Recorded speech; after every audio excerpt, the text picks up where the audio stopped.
A brief history of time. If you find any addition, any at all, I will be your friend, like, forever. You need something?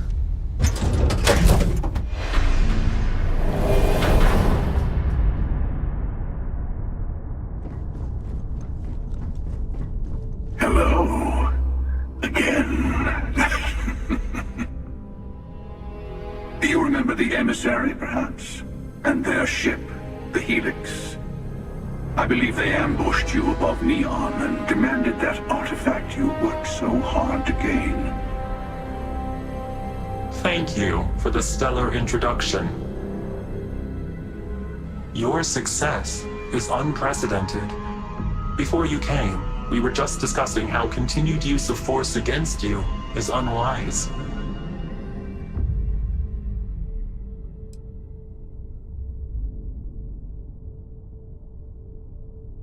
Yes, we did.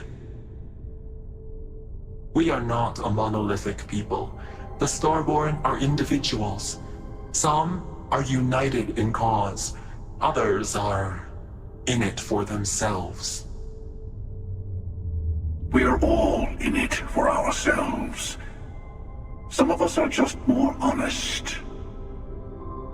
The emissary threatened your ship, demanded you hand over your artifact. How is that so different from what I did? We needed to warn you off. Every encounter with one of our kind could spell disaster.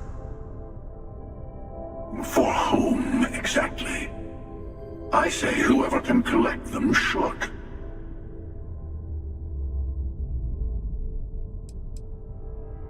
Yes. Let's talk about what really matters. The Unity. You are on the path to it. It is a place, a gateway. It is where we were reborn. Not a relatively expendable Dusty anymore, are you? Look at where you've ended up.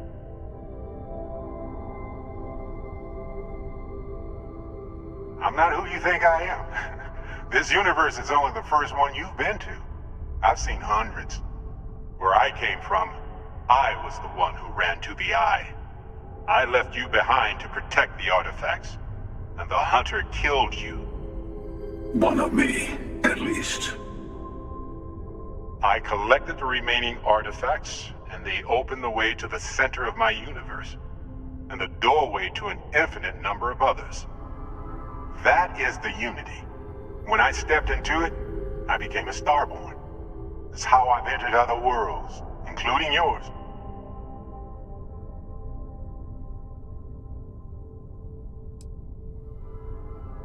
I have to. This is bigger than all of us. All the artifacts are needed to complete the armillary and open the way to the Unity. In every universe, the Starborn fight over them. Innocent people die. You've witnessed the power granted by the temples, the anarchy that can be unleashed. Someone has to decide who should get them. Here it comes. The emissary tells you only the worthy should enter heaven. You're twisting what I mean. They're hypocrites. They use the chaos caused by the hunt for the artifacts to establish an order where they decide who's worthy. I attacked your launch because I wanted the artifacts, and you held me off. You got away. That wasn't some morality play. You didn't survive because of righteousness. You won because of persistence, luck, and skill. As I have done, countless times. I was also human once. But what does it matter who or what I was when eternity is within your grasp?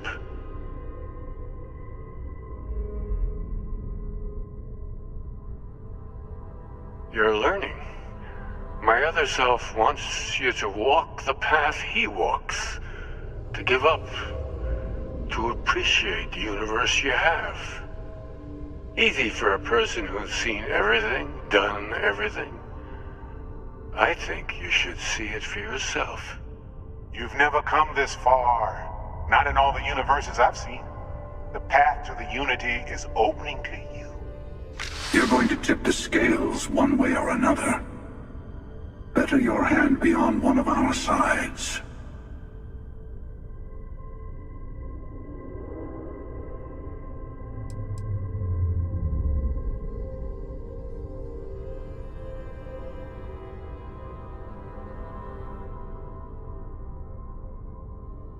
You're already in it. With artifacts comes Starborn searching for them, fighting over them. I want a truce between all three of us. Give you some time to think over which approach to the Unity is the one you want. Mine or the Hunters? Yes. Let's see how willing you are to live under someone else's rules. Just remember, one of us isn't trying to judge you.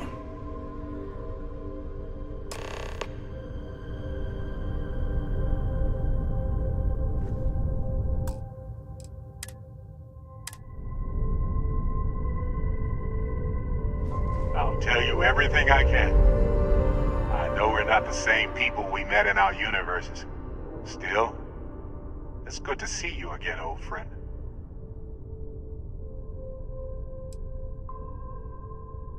Different? I never know who you are when I meet a new version. But so much of you stays the same. It's hard, but each universe is precious in its own way. Mine will never have its original you in it again, as yours won't have its real me.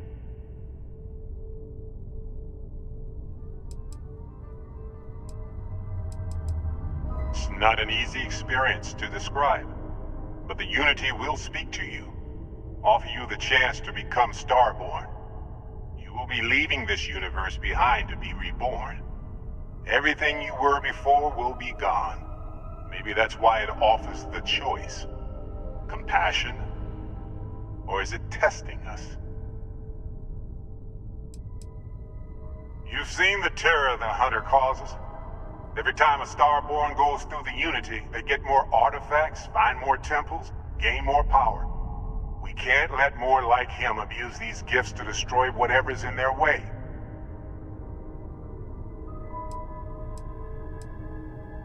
When all the artifacts are assembled, the device they create is called the Armillary. In many ways, it's a model of the multiverse itself. Through it, you can reach the Unity, and from there, you can become Starborn.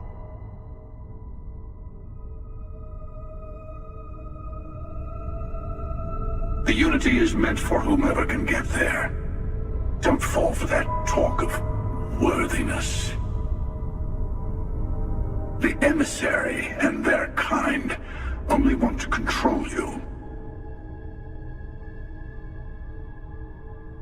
Whoever created the artifacts and built those temples is playing a game with us. One whose prize is access to the center of all creation. There are no rules. Whoever gets all the pieces wins. And I've won. Over and over. I don't kill for the Unity. I find the easiest pathway to it.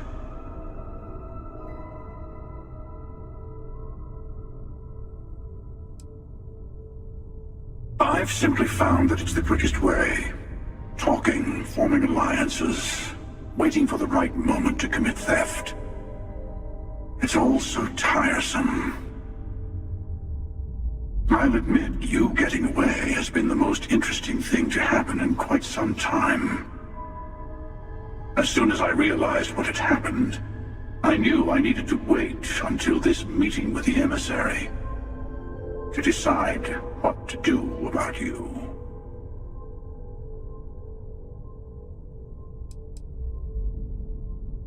To see what would happen, of course. You might not understand just how many times I've done this. Usually, you're the one who ends up dead, and whoever cries over your body goes on to become the emissary. Sometimes I manage to get you all bunched up and take care of the problem in one go. Sometimes the emissary has gotten to me first, and I never arrive. Hundreds and hundreds of variations of me, packing through Constellation. And it's almost never you. You making it to your ship on your own. It's new. I took it as a sign. I don't get many of those anymore. They enter the Unity, take artifacts from others, employ force. All the things I do. I am many things, but I would never tell anyone what to do with their gifts. That is your decision, not someone else's. The emissary wants to become the judge of who gets to enter, but the Unity itself doesn't judge.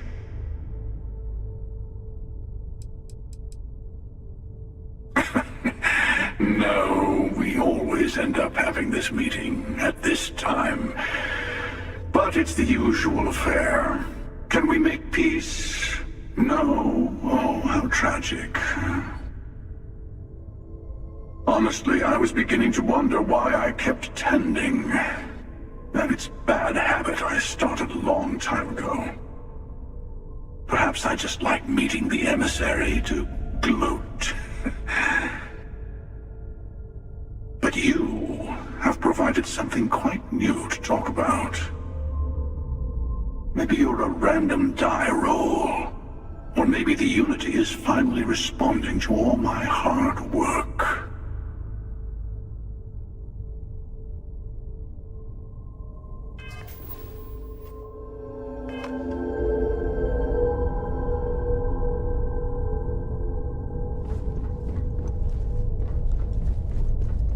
Before you leave, I want to give you something.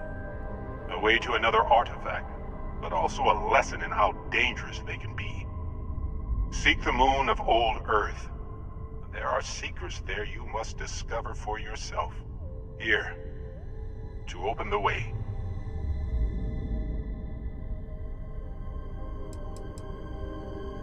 Yes, I will say no more.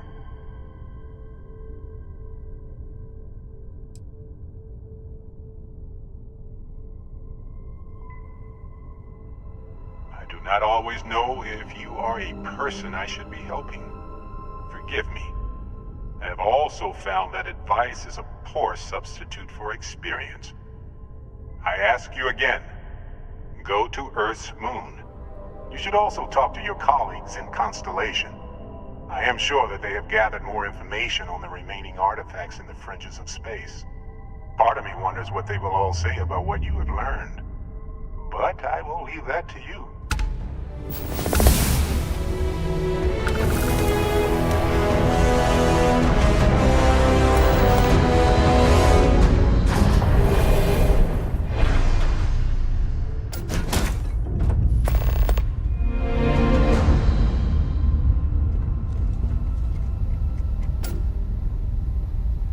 Man, the galaxy's too big to be stuck in the same place. Read any good books lately?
pistol, I'd be obliged.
this is genuine NASA tech. Whew, goosebumps.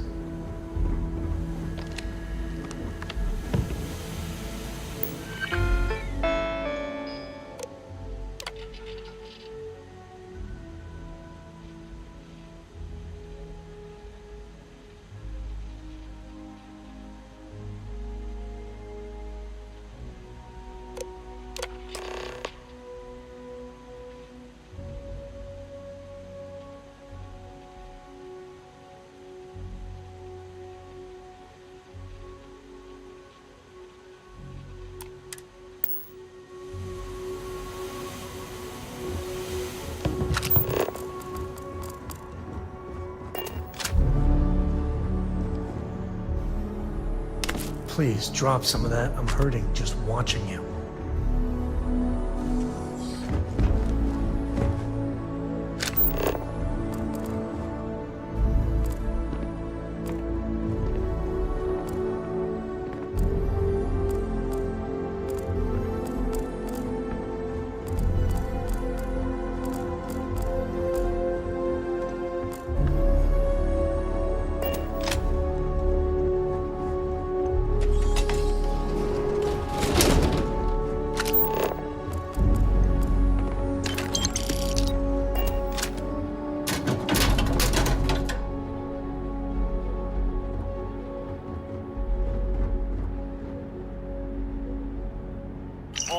Really is something else. A supercomputer so powerful they put it on the damn moon to keep it cool.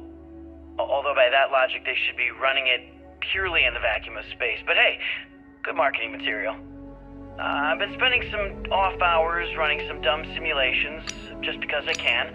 My favorite so far is simulating the sound of every duck on Earth quacking after receiving a piece of bread. You didn't know you wanted a real-time sim of feeding all the ducks, but now you have it. You're welcome, humanity.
Galactic Project Log, Principal Engineer Lang Shu.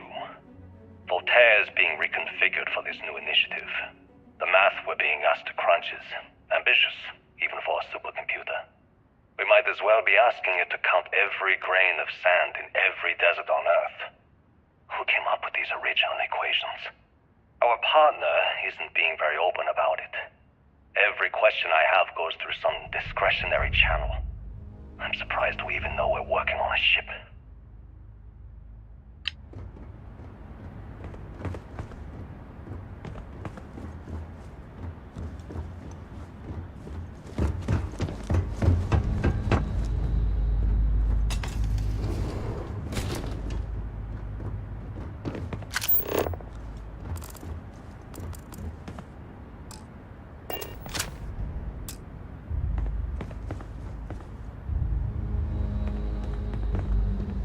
When I accepted the assignment up here, we were told to bring a couple of personal items. Some psychological study said it helped when you're away from Earth this long. I brought my grandmother's old abacus. I would play with it on her lap, and she'd teach me the Russian for all the numbers. She, just got word that she passed. The next shuttle isn't for 3 months, so I won't be able to go to the funeral. Goodbye, babushka. Thank you for teaching me math. It brought me to the moon.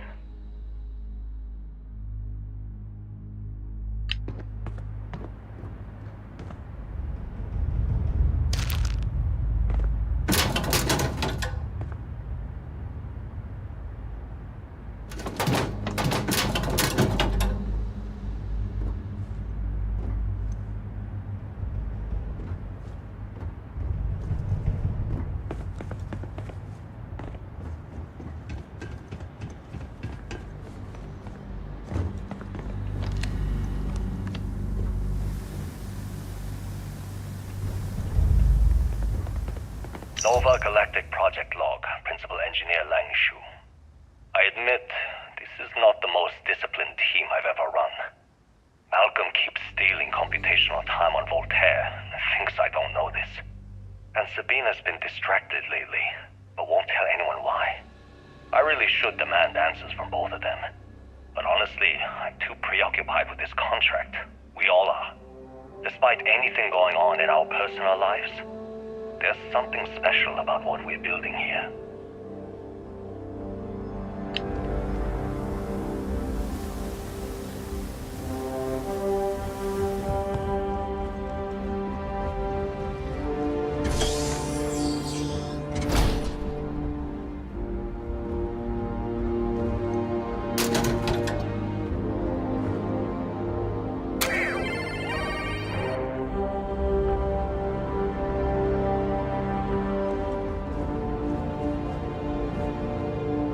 Okay, confession time.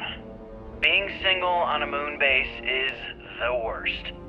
I only get like an hour to use the communication link to Earth every couple of days. And let me tell you, there's long distance dating, and then there's like long distance dating, you know? Oh, hey there, I'm a scientist, steadily employed, willing to take you out for coffee in like 6 months when I'm back from space. It's not a great opening line. You seriously can't get a date? You're an astronaut. Hey, no one asked you.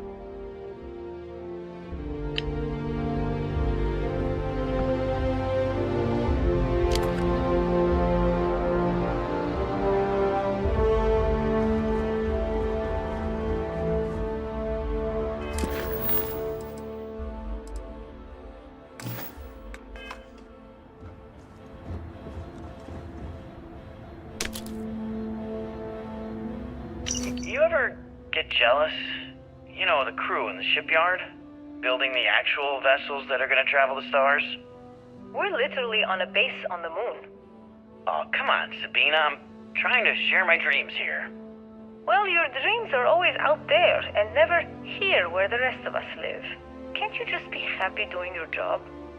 Where's the fun in that?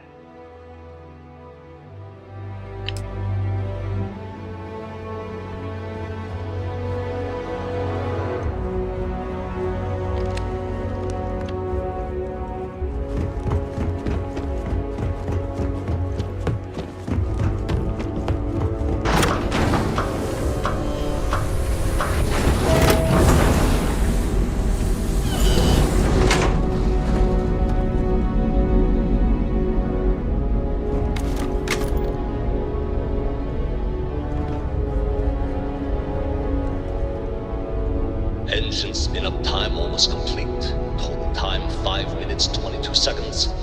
Right on schedule. How are the helium-3 valves holding, Nova? We double-checked the leakage concerns this morning before the launch. All signs green. Any changes to the calculation sequence from Voltaire? No changes since we uploaded the last figures yesterday. It's a clean shot from here to Jupiter.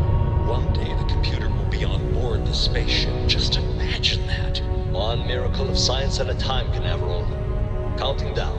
5, Look at that view. 4, 3, Cradle 2, of civilization. 1.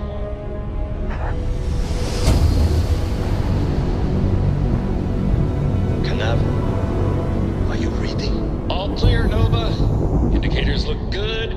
The ship should be cruising Jupiter's orbit right now. Visual confirmation will be possible in 32 minutes.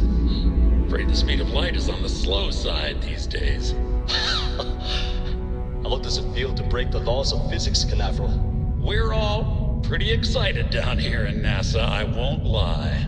Excited enough to tell me where you got the original data? Not in a million years, Nova. You can stand to drop a few pounds, and I don't mean a diet. I don't know about you, but a fella could do a lot worse than Constellation. If you need me to haul something, I'm willing.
I am literally shaking. This is amazing.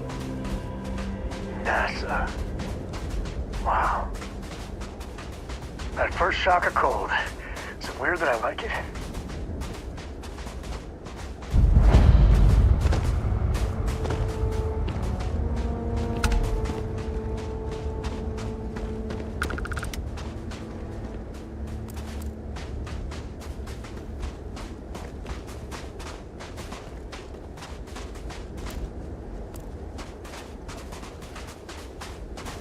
There has to be an elevator that gets to the good stuff. Man, oh man, please tell me it still works.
That colony ship's got a story.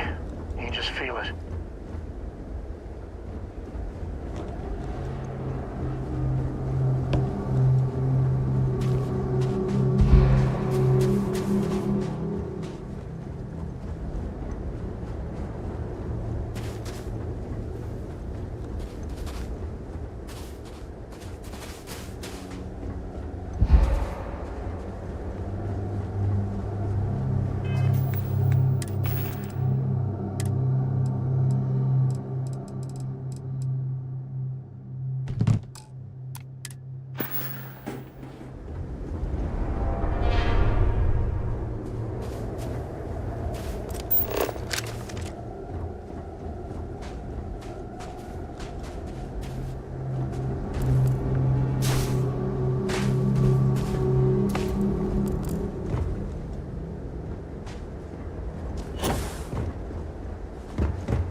meant to go, baby.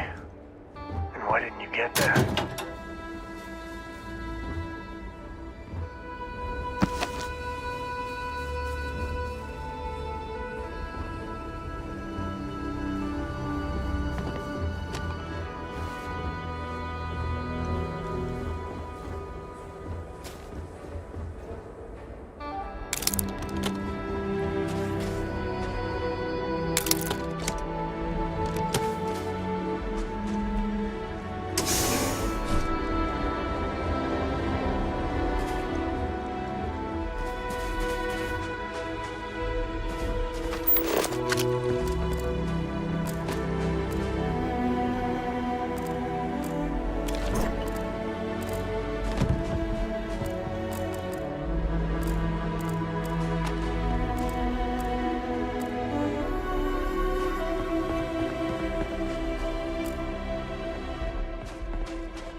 You know them cargo holds.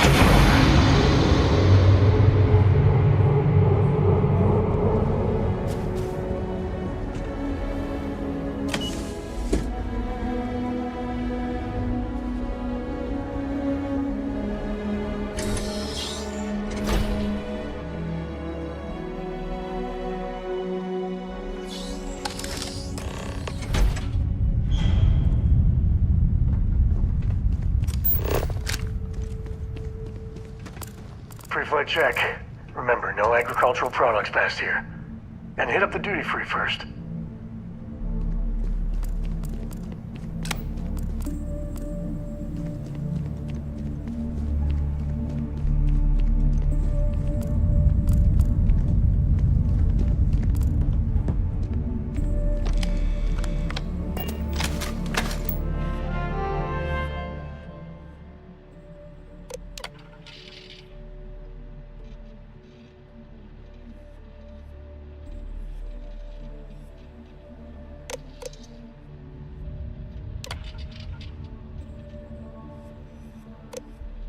Station log.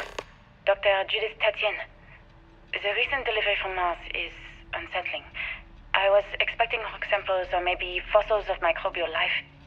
Instead, Dr. Victor Isa comes with 2 members of the military. Everything they brought back is under wraps. What could a theoretical physicist need with a sample from Mars? Station log. Dr. Judith Tatien. I've been trying to cozy up to Dr. Isa, Victor, to see what is going on. His team has completely commandeered one of the labs with those 2 military handlers, checking who comes in and out. I joked that maybe he found a little gray man and was doing an autopsy, and he grew very pale. 2 days later, he sends me a request asking for more information on my background in materials science, metallurgical engineering. Oh, we have a meeting tomorrow. I think I'm being invited into the lab. Station log. Dr. Judith Tatien. I have never been so nervous since I defended my dissertation. 4 hours talking to Victor and his team about theoretical metals, atomic bonding, even a half-hour divergence into magnetism that I'm pretty sure was to throw me off the trail of what we were actually talking about. Then, I got to see the lab. I don't know how much I should say, but the periodic table just got thrown out the window.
This is so cool. Man, I could spend hours down here.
Ouch. That didn't go well.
I'm up for a little adventure. If you're looking for something in particular, I might have a spare.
calculations came from. There's something wrong with the math? I think it's quite straightforward. That's not what I'm asking. We've had no success extracting even a sample of material from the object.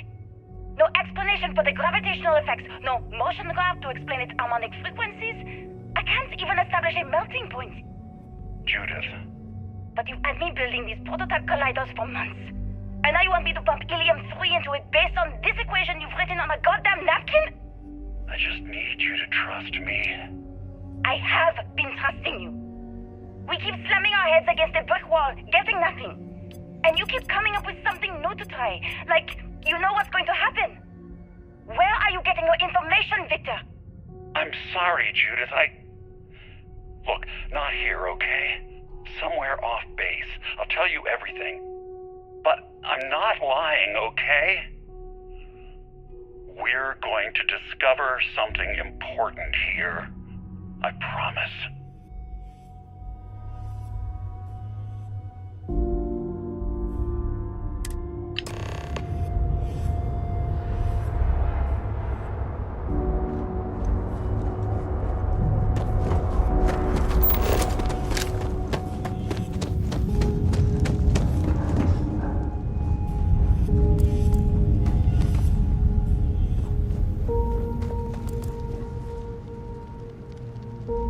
This is history. This is where they figured it out. The hard science the settled systems was built on.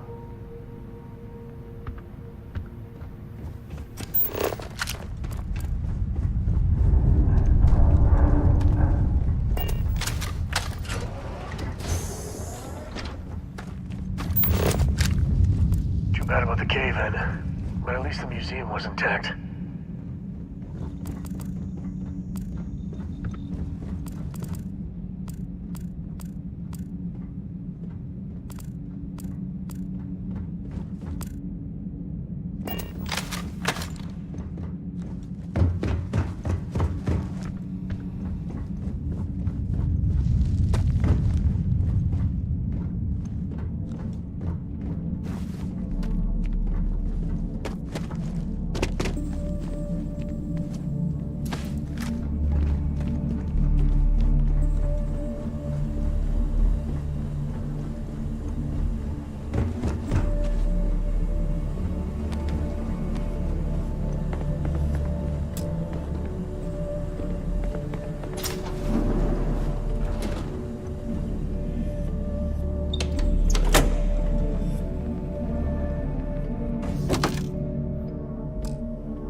It's Fosco's great-great-grandpa. Hey, buddy.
Just how far does this complex go?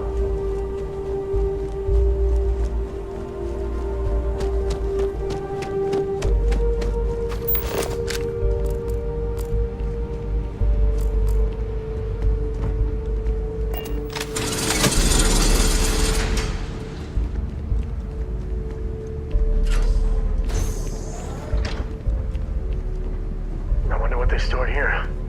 We're getting close to the good stuff, I can tell.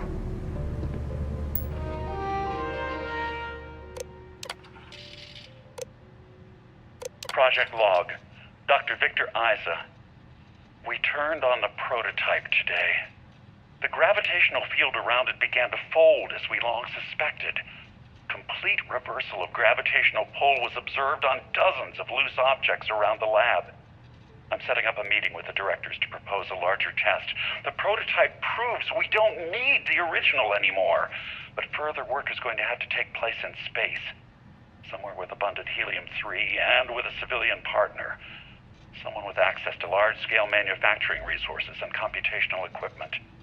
Engineering gravitational folds pulling the far side of the solar system closer to us. It's all going to be possible. Project log. Dr. Judith Tatian. I watched the gravjet tests from the moon today. It was the first time we were able to talk to the team at Nova Galactic directly. So many things were under wraps before, but now everyone wants all the publicity they can get. I'm already seeing proposals for manufacturing androids of drives, expeditions to Alpha Centauri and beyond. It's also overwhelming and worrying. It could take years. Decades before we know what all these side effects of operating a grav drive can be. But no one wants to hear that right now.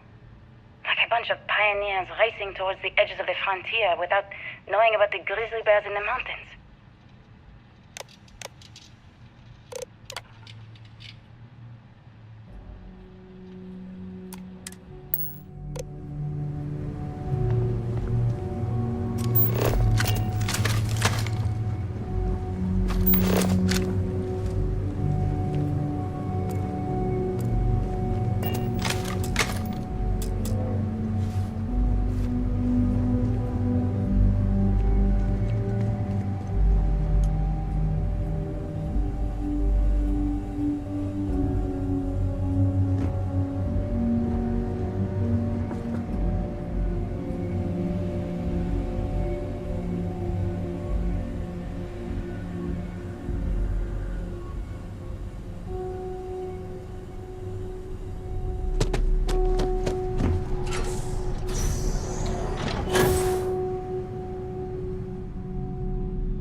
never actually got to visit your labs back when we were working on the grav drive projects.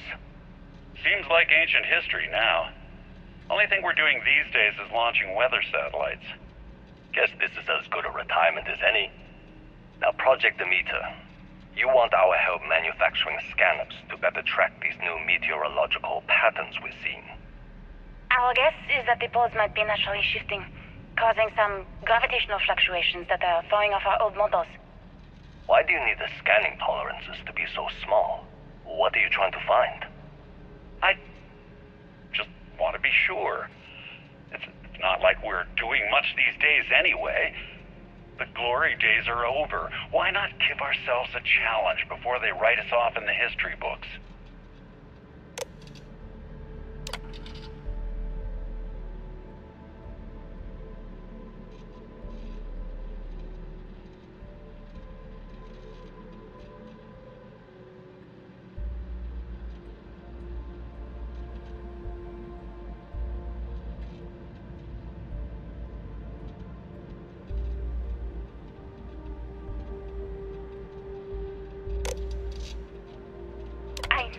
What I'm seeing, Victor. The data coming back from the satellites is very clear. It's the grav drives. All those jumps from the moon. At this rate, Earth's atmosphere is going to start sputtering out into space. Can the drives be fixed?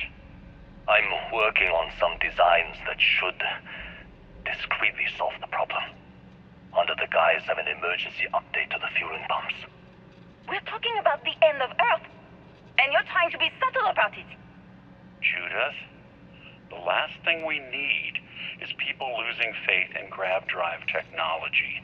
That might be our only option. To what? Are you seriously saying we should abandon Earth? The timeline is under 50 years. A blink of an eye for a planet, but more than enough time for a human exodus. And what do we tell people? We say it's an act of God, one that science has found a solution for. Time for humanity to take its place in the stars. You knew, didn't you? You lied to me.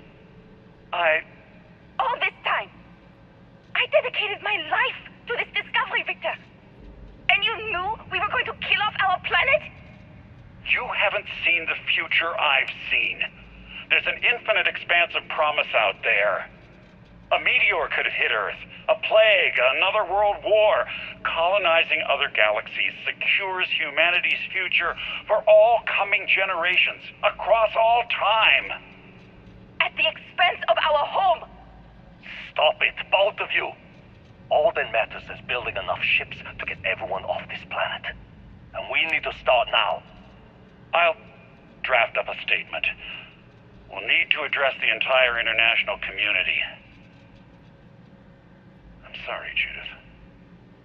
There isn't a planet in this universe that will be far enough away from you, Victor. We are never speaking again after this is over. My name is Dr. Victor Isa. And if you're listening to this, then you probably already know the truth. I was young when I first headed the retrieval team of an odd gravitational anomaly on Mars. But I kept what really happened that day hidden from everyone except one other person. Even she didn't believe me at first.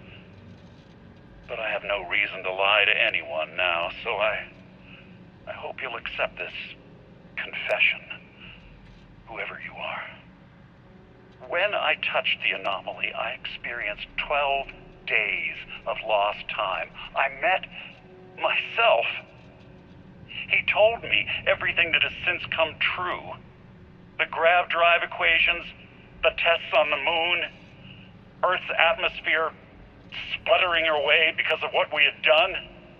But he also told me about a city thriving on a planet orbiting a distant star.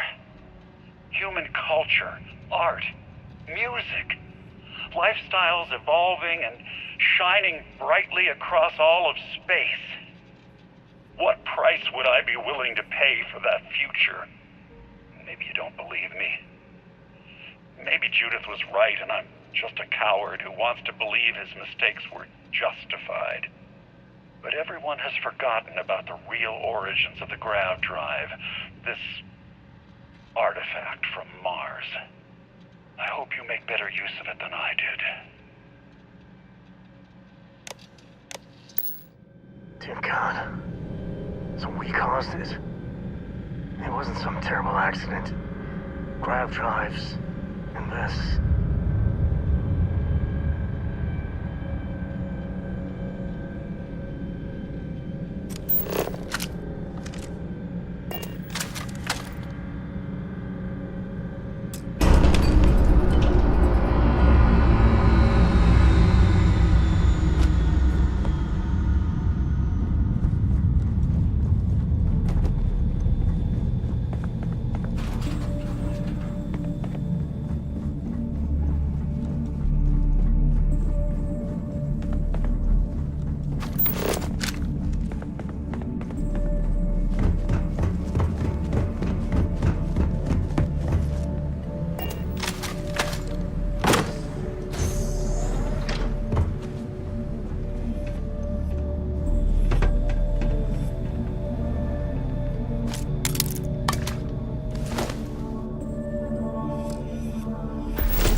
a hell of a thing to see.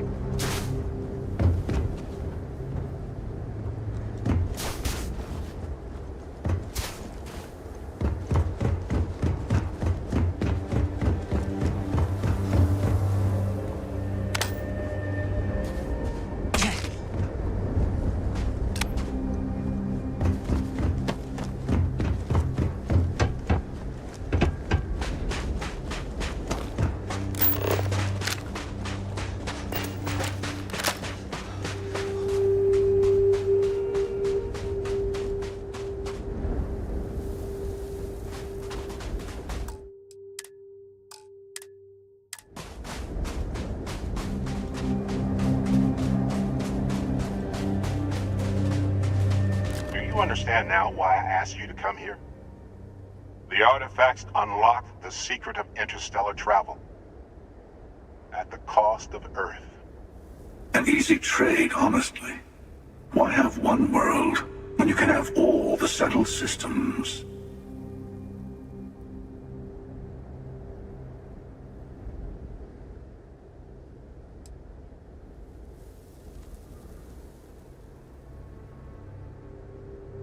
Billions of graves and a lost planet might beg to differ. Don't you see? The power of the artifacts forced humanity to the stars. They didn't get to make a choice. How many would have chosen Earth? And what gave Victor Isa the right to choose for them? You see the hypocrisy in what the emissary is saying, right? They don't want to rob people of their free will, but then they steal the artifacts for themselves.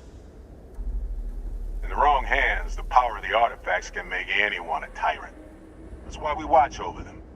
The only thing you're watching out for is yourself.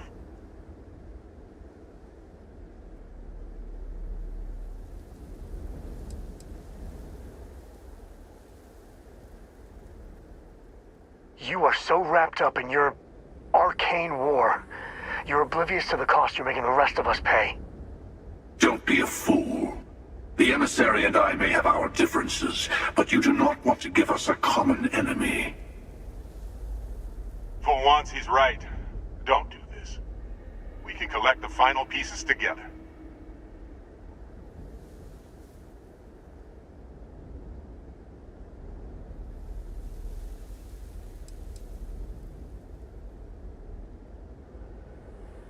I think you need us a hell of a lot more than we need you bastards. Well, look at that. The emissary just became my new best friend. You've made your choice. When you're ready, the Hunter and I will be at the buried temple. That's where we'll settle things. Meaning, we'll kill you. But hey, at least we'll wait. The final round doesn't start until there's only one artifact left to gather. And if I'm not mistaken, Constellation has 1 or 2 to go.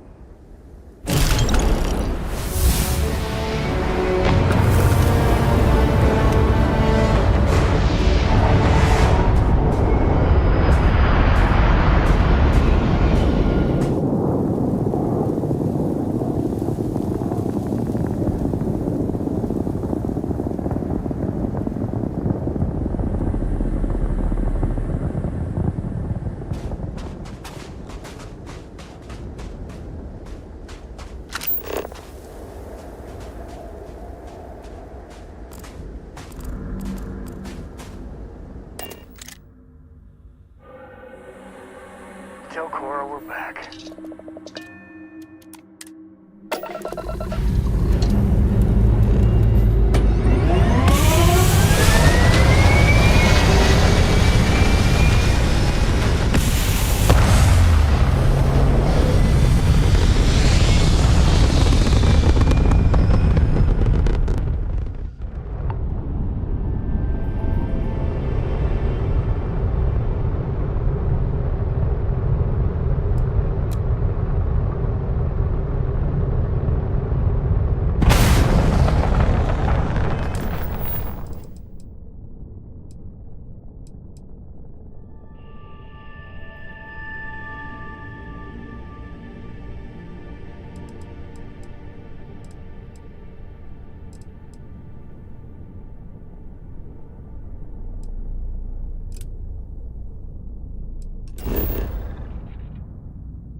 Federation still lives as long as the Lodge is still standing. Hey, I've been talking with the others, and I'd like to get everyone together. To say goodbye. You know, to Barrett.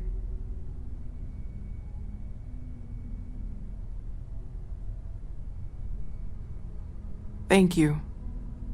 It wouldn't be the same without you there. I'll have everything set up in a few days.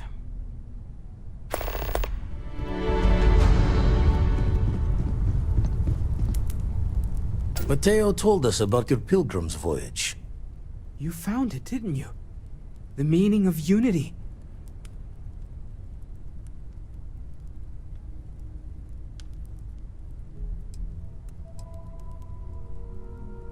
What? It can't be. Our colleague is alive in some alternate dimension? Am I hearing this right?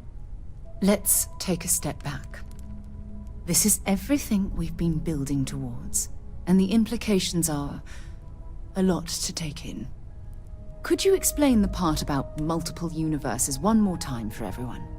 Yes, I wouldn't mind a little more detail.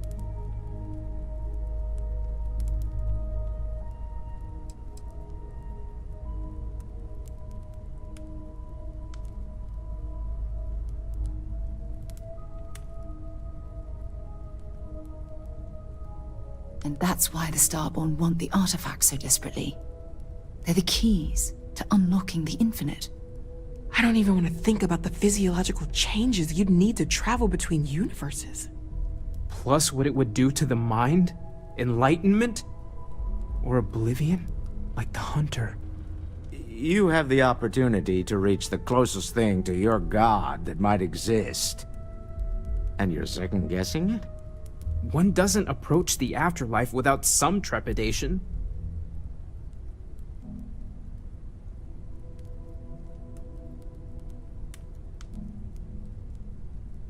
You're right. We have to see the unity for ourselves. I know this has been a lot for everyone to take in, but we finally have answers. Let's make the best of them. Not to make a sharp turn in a grand tale, but I got the eye fixed up. Bruised, but still blinking. Let me know when you're ready to follow up on what it's seen. These last glimpses from the eye are from the farthest fringes of known space. Could be the only remaining pieces outside the hands of the Starborn.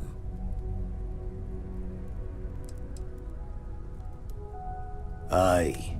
The Blackest Sea seems less of a concern when there are sharks leaping out at you. Catch a smile out there.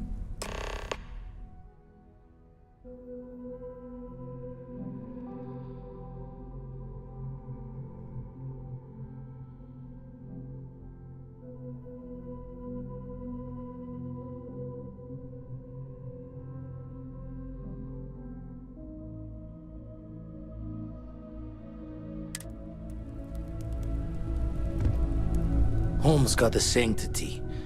Hard to fix once it's broken. Been poring over the charts, looking for another match. Think this one might just be it.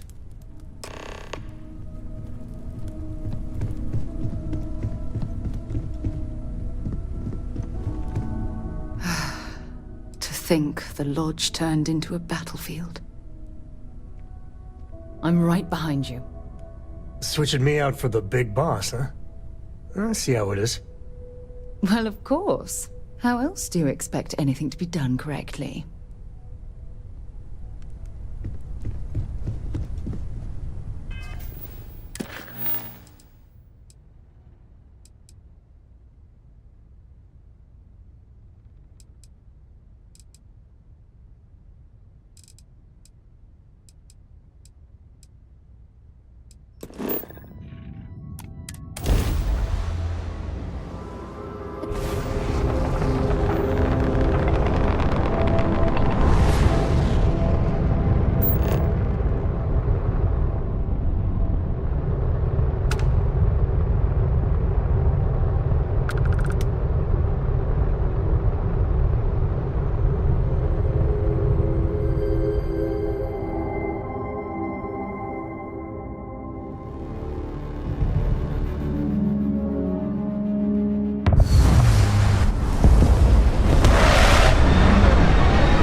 Hope you've calibrated that thing.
Something you need? Bring me anything useful?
They're like nothing else in the settled systems.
Every time I return, we should have a talk. When you have the time, of course.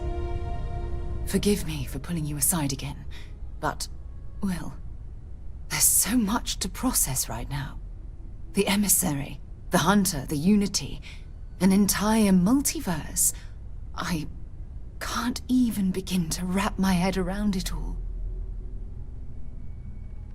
I don't know where to begin.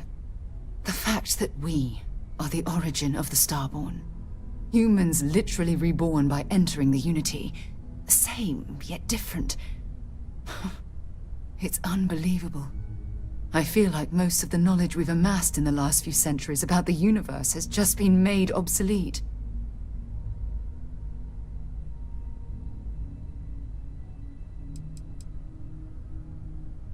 Oh goodness. Almost every facet of science. Astrophysics, physiology, evolutionism, grav theory, the list goes on and on. There are areas of study that will need to change, and some basic rules of science that will need to be completely blown up and reinvented. Yes, that's exactly right. Humans are clearly a victim of their own success. We've been pushing further and further outwards from our home, when we should have spent more time being prepared for the consequences. Our current problem relates closely to the nature of humans as a species.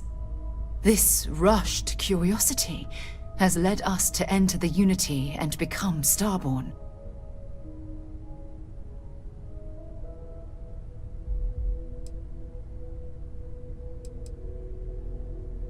It certainly is. Without curiosity, our motivation to explore would vanish. But in this case, there's a difference between exploring the cosmos and blindly entering the unknown without being prepared for the consequences.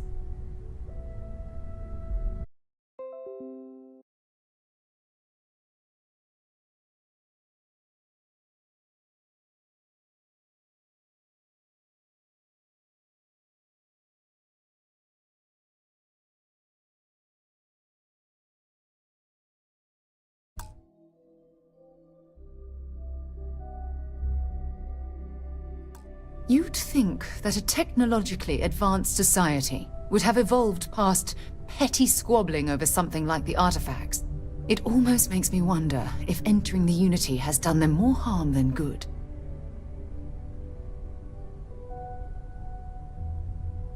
No, that's not it at all.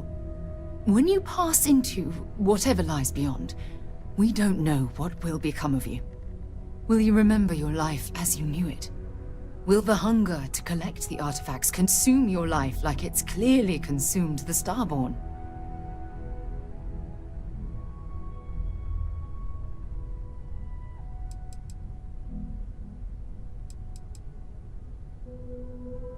I'm just as curious to find out what's on the other side as well. But that's not the point. As the chair of Constellation, I want all of us to have this opportunity to explore the Unity. It would be the pinnacle exploration of our lives. However, after we enter the Unity, we'll likely evolve. You and I, as we stand here right now, will essentially cease to exist. You're a respected colleague, and I wouldn't want to lose you.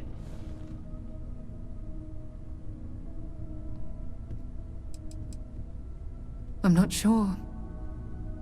I'm guessing based on what we've learned. Even if I accompany you into the Unity, the question still remains. Would we know each other anymore? Even if we did, would we care? Part of what I do as chair of Constellation is weigh the costs of our expeditions. And this one, the cost is extremely high. I know. Damn it. I know. Listen. I realize nothing that I say is ever going to change your mind or diminish the enticement of this incredible opportunity. All I ask is that you research the facts before you blindly stumble off into the unknown.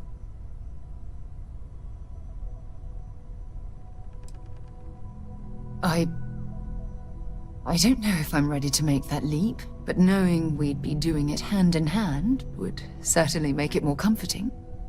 Well, I suppose I've ruined the moment again, haven't I? I'm getting quite good at that lately. I'll let you get back to whatever you were doing. Just think what we discussed. I know I will.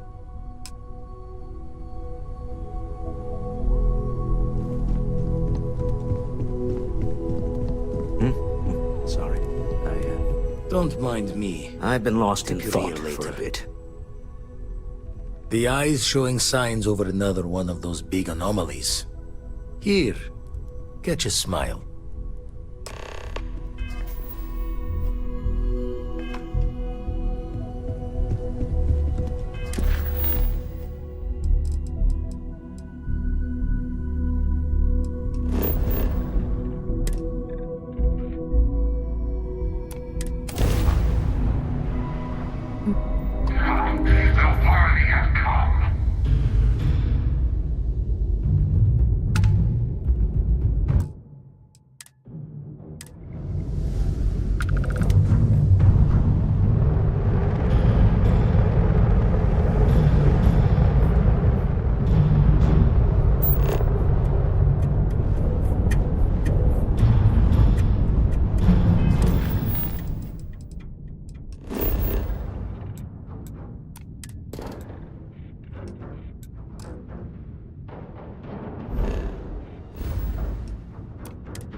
I'm sure there's something nearby.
Uncovering the mysteries of the universe.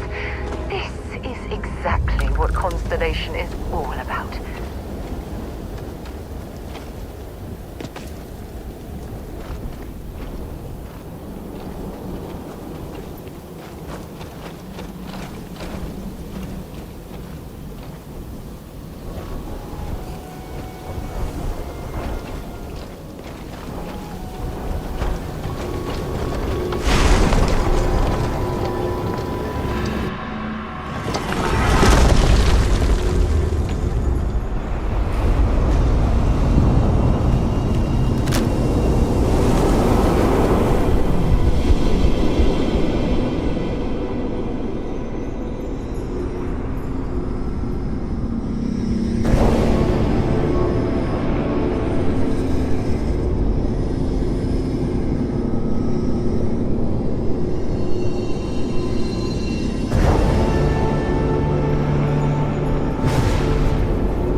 Oh, come on. Quit playing games.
Can't think of a better place to recharge and ready ourselves for our next mission.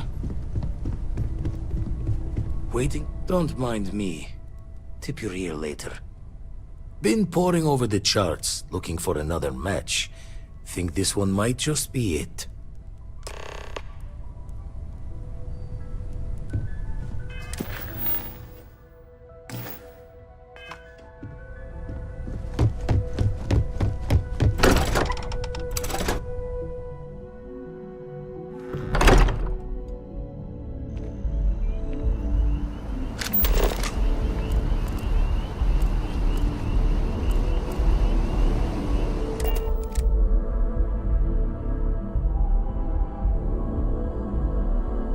I have things for you.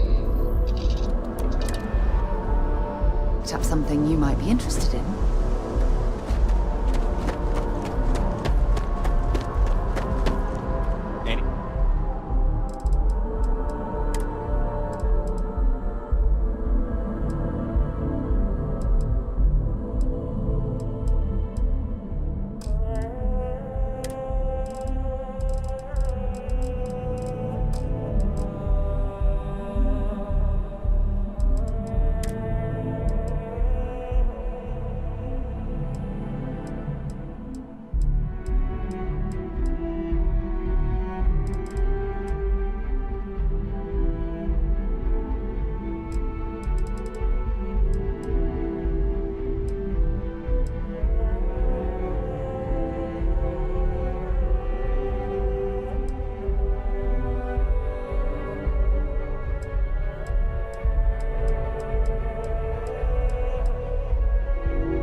anything I can help you with?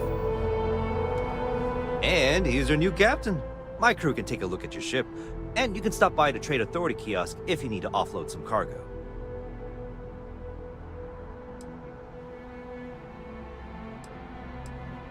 Okay, no problem.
I'm sure you can find something you like.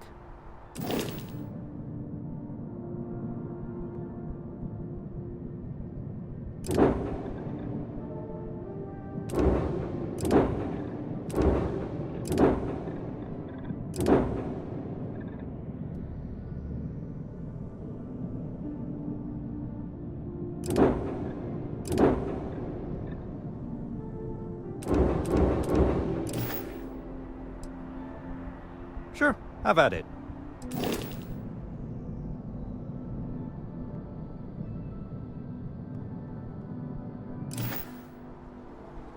Everything looks good here. Oh.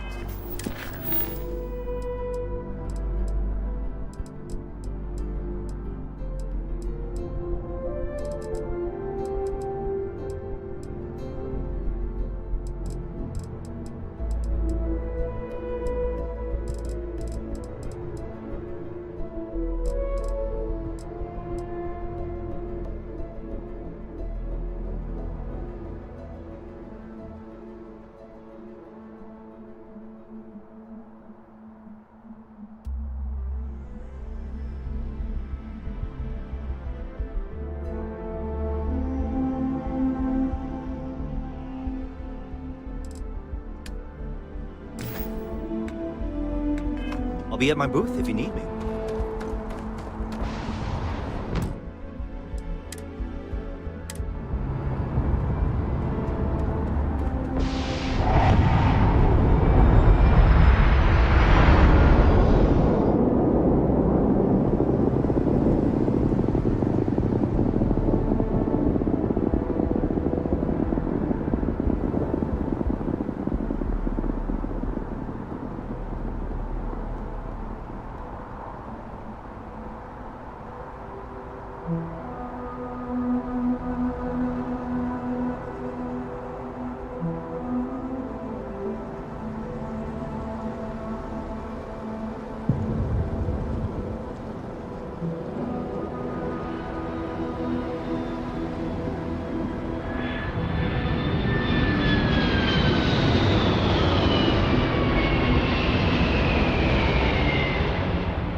Should inspect your ship for heat leeches every couple landings.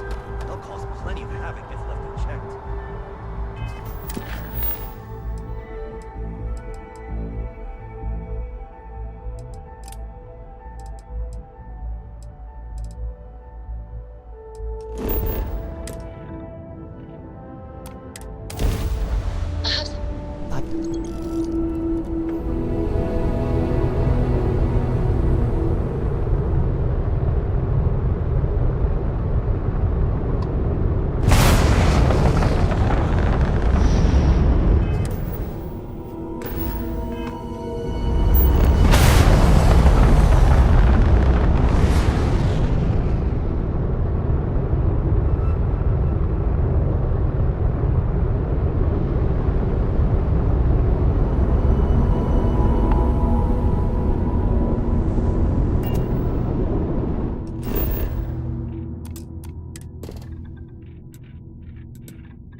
Greetings, Captain.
If something's living in here, I doubt it wants us to intrude.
searching them, make it quick.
I have something for you when you have a moment.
Please disregard. I attempted an informal greeting, but I am dissatisfied with the results.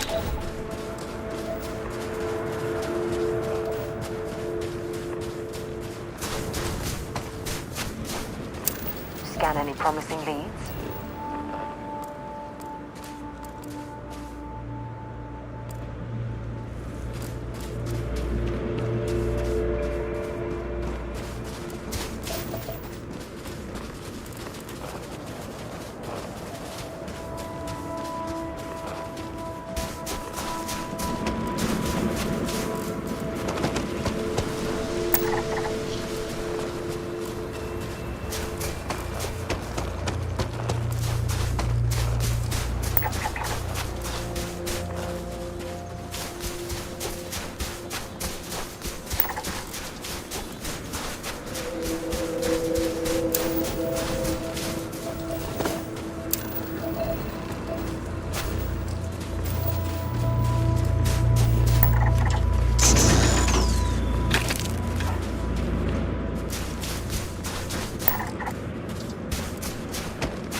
Atlantis that would give their left arm to be...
I have things for you.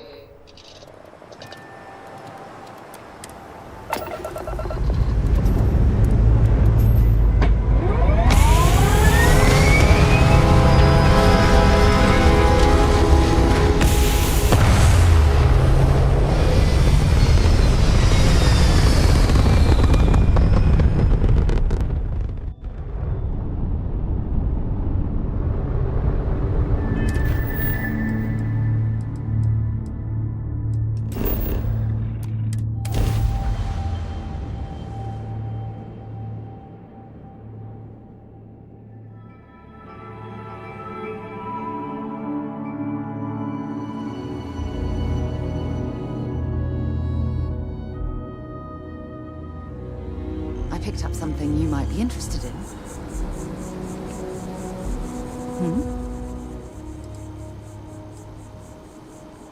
Oh, yes, of course. I almost forgot.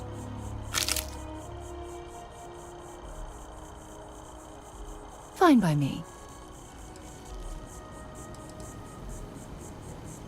My parents considered themselves to be enlightened, but their lives were so busy they rarely pursued their beliefs. By the time I was old enough to start questioning these things, the idea of following any organized religion was almost an afterthought.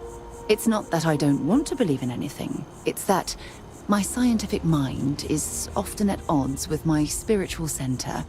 Having been out there, in the Starfield, seeing all those magnificent wonders with my own eyes, I need answers, not religious theory. I'm sorry if that disappoints you, but don't worry. While we're on this journey together, I fully intend to respect your religious beliefs. Exploration is my entire life. I consider it both a career and recreation. That being said, I will make a confession, but you have to promise to keep it between us. Before I graduated from school, I was in a band. And no, I don't mean the school band. I mean a rock band. We called ourselves Ironic Comet. A ridiculous name, I know. But we were just a bunch of teenagers getting together and having fun. And before you ask, no, I wasn't the lead singer. I actually played the drums. The band never really went anywhere, of course, but those were good times, and I remember them fondly. I hope you got something out of that.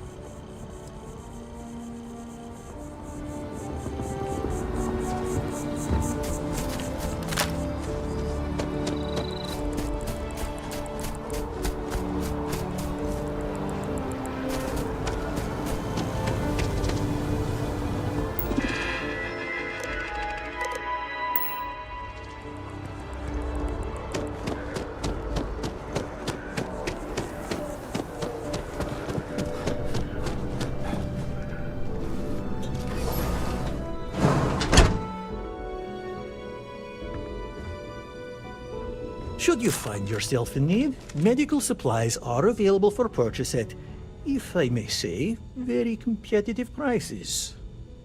Welcome to Reliant. If you're in need of medical assistance or require supplies, I am sure we can accommodate you. Well, you've certainly come to the right place.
Well, of course, New Atlantis is a big place. Lots of people, which means no shortage of injuries, communicable diseases.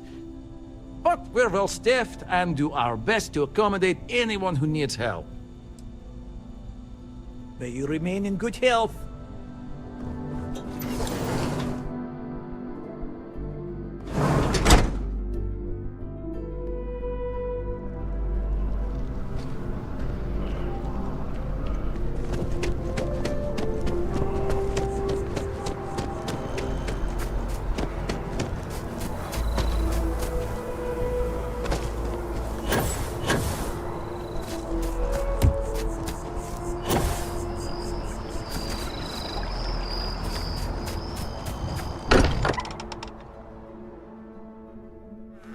Walter spends a fortune to maintain the lodge, but I'd say it's worth every credit.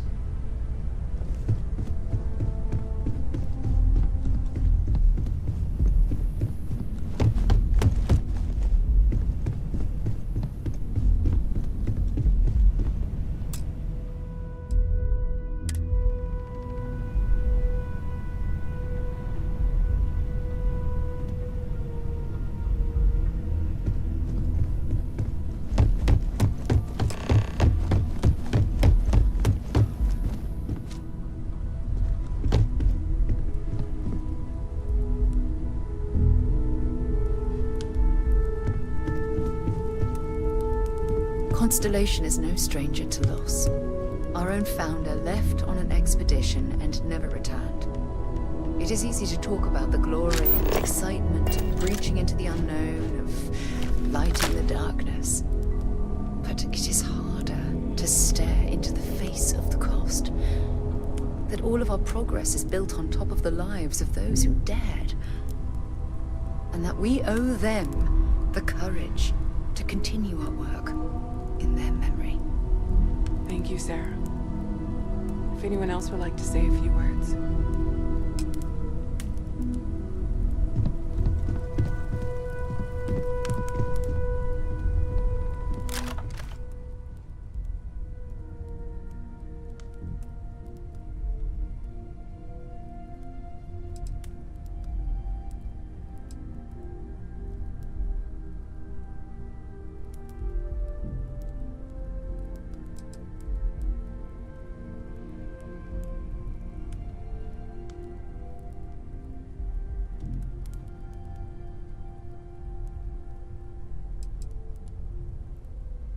Thank you. If anyone else wants to say something.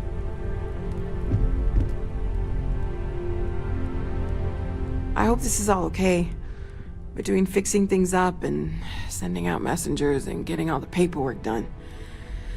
It's not much.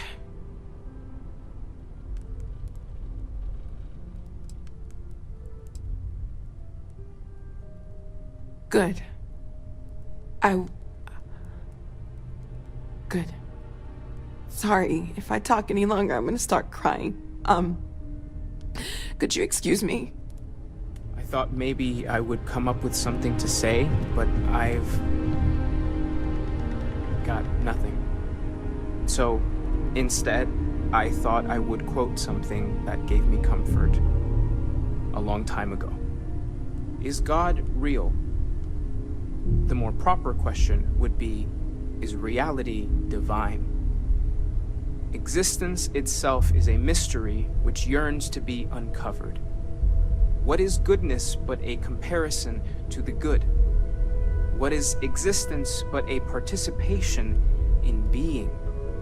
For where the diversity of the universe inspires awe and wonder, it exists only in contrast to a simplicity so pure that it may only be understood as primordial and even divine. Our essence is what was imagined by its mind, but what we consider imagining and what we consider mind are in fact so far beyond our understanding that even these metaphors are like the tiny whitecaps on a massive surging sea.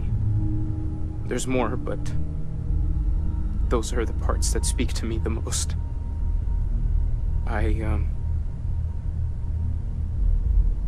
Thank you. That was really thoughtful, Mateo. Thank you. Does anyone else want to say anything?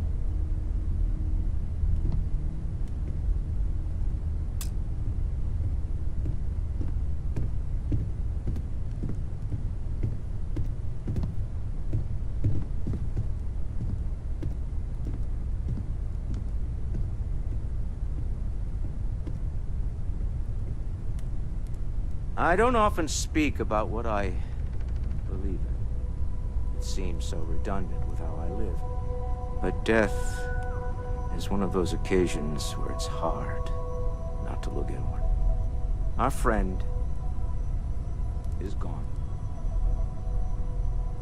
There's no afterlife, no second meetings, no God in heaven that is curating a perfect ending for him. So it's up to us. We are what lives on. If the pain of loss inspires us to greater action, then that is the good that comes from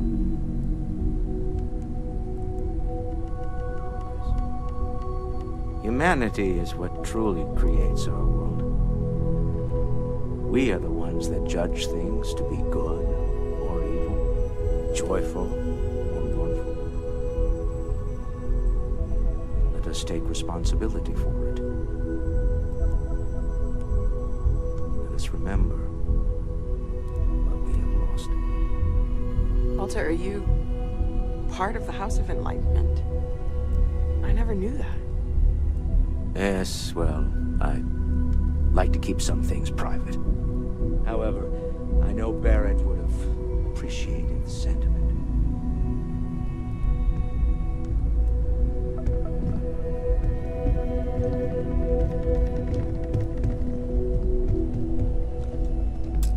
It almost feels wrong to be grieving. Selfish. No amount of tears will bring the dead back. It's just easier to feel guilty, if you'll excuse me.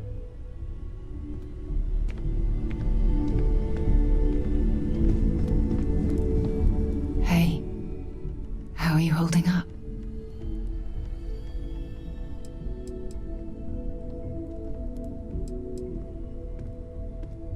Take some time for yourself, okay?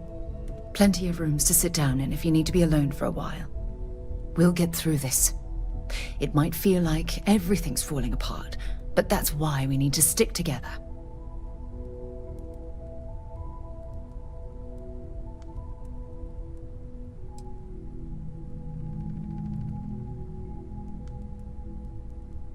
We all have to get through this our own way. Don't worry about me. Really, I'll be fine. There's something I need to talk to you about. Take care of yourself. I'll be fine. Don't worry about me.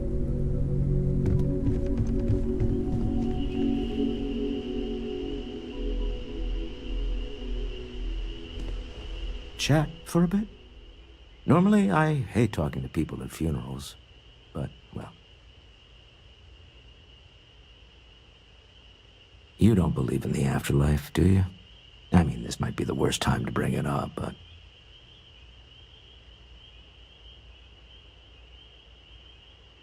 Yes. Won't we all? Well, I've taken up enough of your time.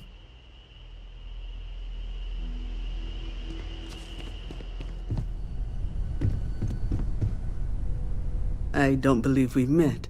Ajay Mamasa, former chair of Constellation. I wish the circumstances of my visit were better. Unfortunately, this isn't the first Constellation funeral I've been to. After 35 years, you say goodbye to a lot of friends. I hope you don't mind me saying, but I feel numb just thinking about it. I was the one who invited Barrett to join.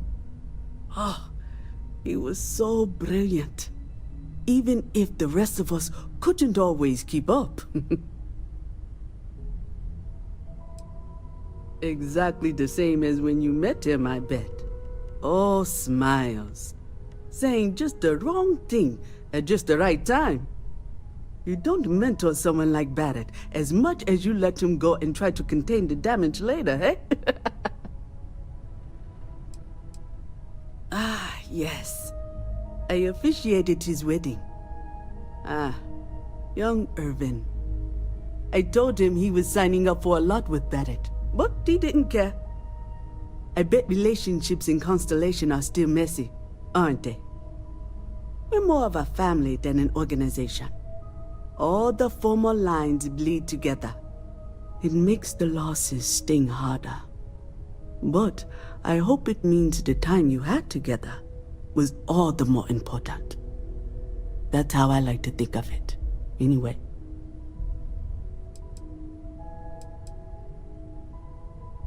Oh yes, I was Sebastian Banks's protege, if that gives you any idea of how long I was part of our little club. Knew him, argued with him, tried to carry on his memory when he vanished. Sebastian will be back tomorrow, we always used to say. It reminded us that he was still here, in the bones of this old building.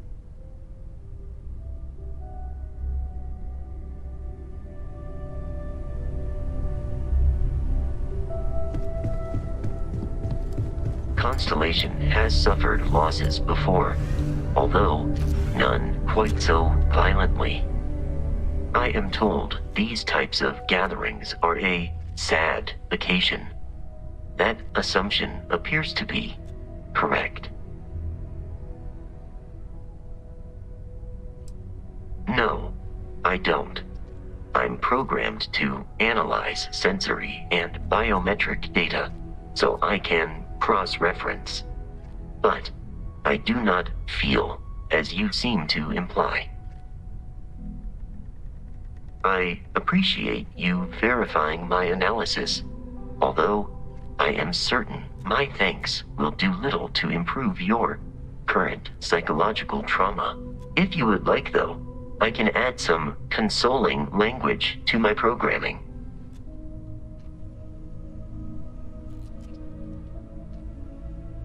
It will take some time to adapt, but it will be okay. How was that?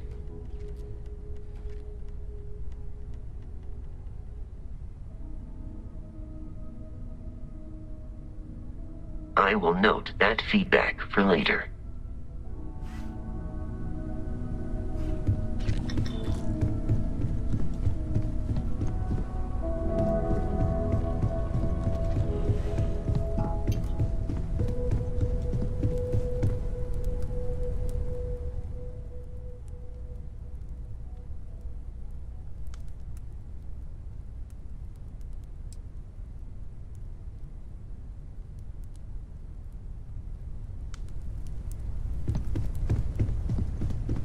Ceremonies for the deceased go back thousands of years to early human history. Hi. No. And don't keep asking. I'm not gonna be, alright? Everything's worse now.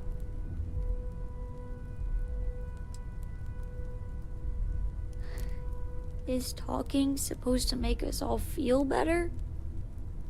Is that why we're all here?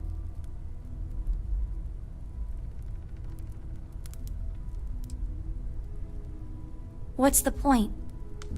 It's not going to change anything.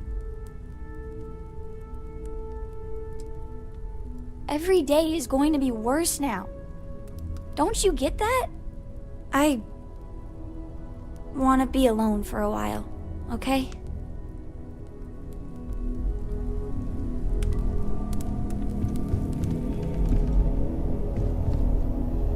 Everyone is in mourning.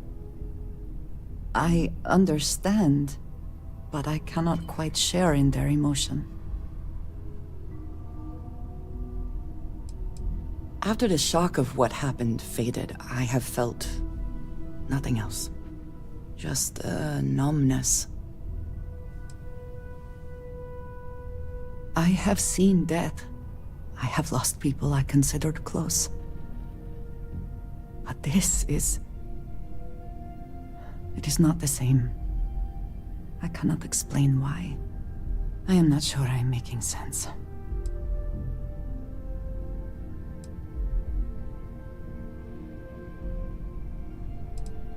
I suppose that will have to do.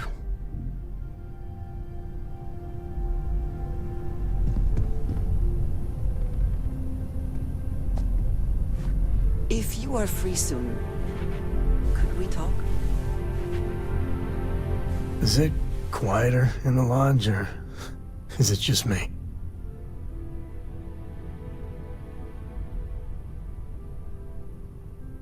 Death is a bastard. Comes for us all. You know, there's an old Aquila story about two pioneers who got lost trying to find a new frontier to settle. One of them takes ill. Clear he's not gonna make it, he turns to his partner and says, "Don't bury me. Let the ground take what it's due. I'd rather be a ghost chasing after you than walk through the pearly gates knowing an eternity of loneliness until you get there." Sad story, huh?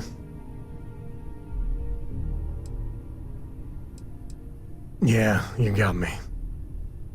I hate funerals.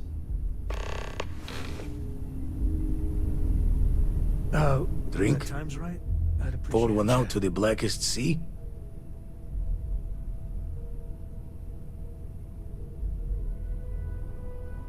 Two old friends.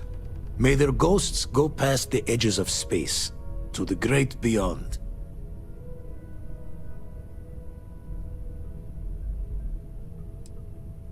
Aye.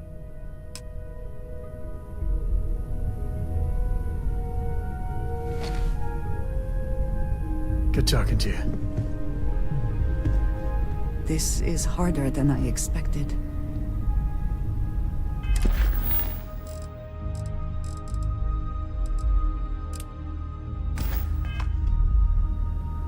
I am sorry. My head is swimming. I am reminded of how different Constellation works compared to what I am used to.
for us all to be together.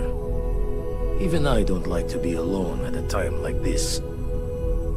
Pouring drinks is one way to handle a loss. Stave off needing to look at a sad face in the mirror for a bit.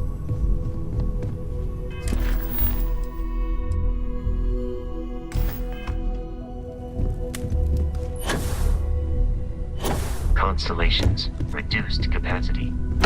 No doubt.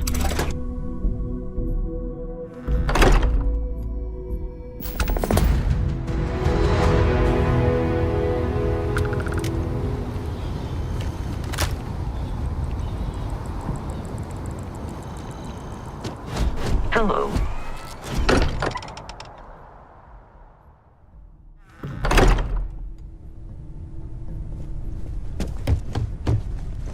Gave up my room in the lodge so Andreja had a place to call her own. Everyone needs space to let their thoughts run solo. Got one. I'd go into the astronomical charting data with you, but clear as day just to point you right to it.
How can Captain, do you require my assistance?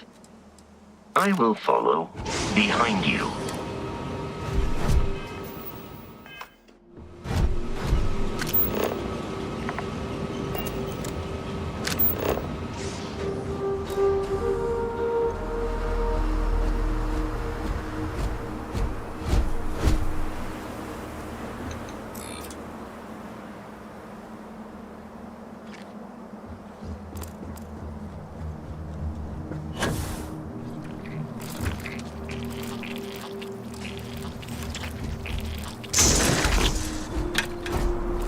Opening fire.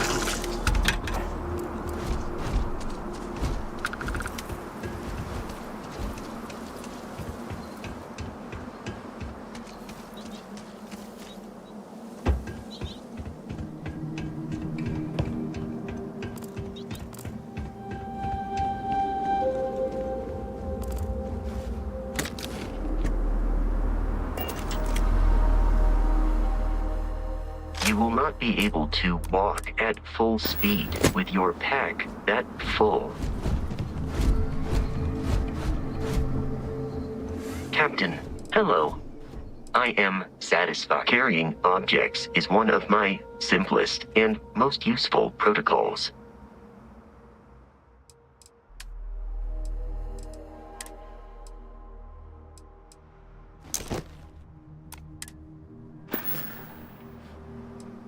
Goodbye, Captain.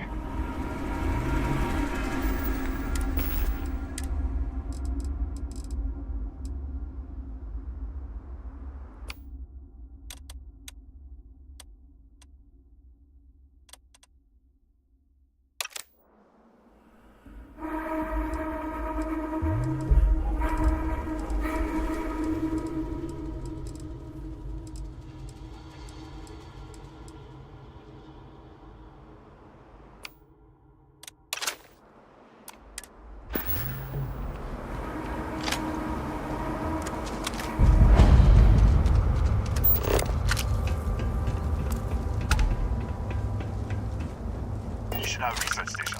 You speaking. What is your business here? What? We haven't sent a distress signal? Nothing on the comms. No other ships in the system since our last supply drop. Look, what are you trying to pull here?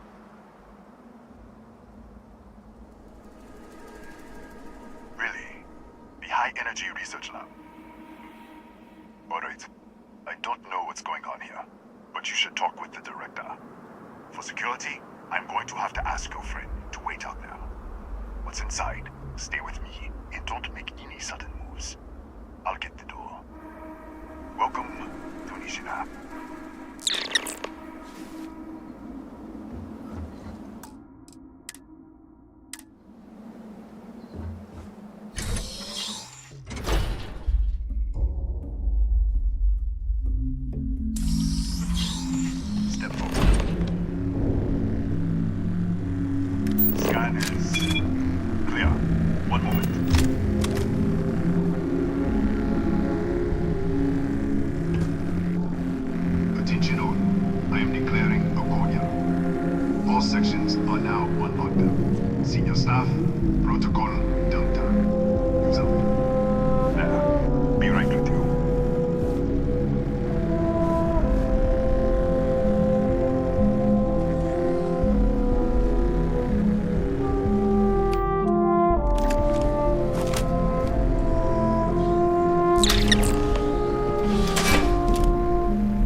Chief of Security. If you'll follow me, I'll show you to the director. Kaya Patel, our Administrator and Research Director. 28 years in quantum particle physics, or so I'm told. It's beyond me. We're a small research station in the middle of nowhere. Pirates eat places like these for lunch. It is my job to make sure that we are not on the menu.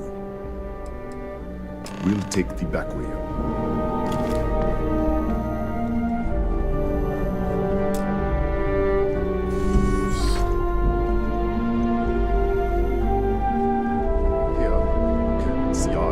Storage area. Don't touch anything.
What the?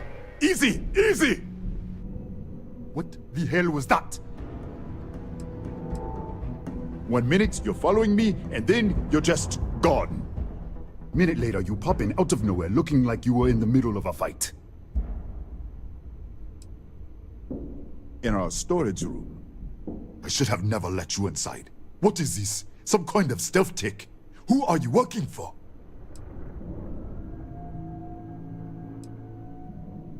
Look, I don't know what's going on. Let's get you to the director. Maybe she can figure this out. Come on, this way.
Who's there? Oh, thank God. Finally, someone came. The distress signal. You picked up the distress signal, right?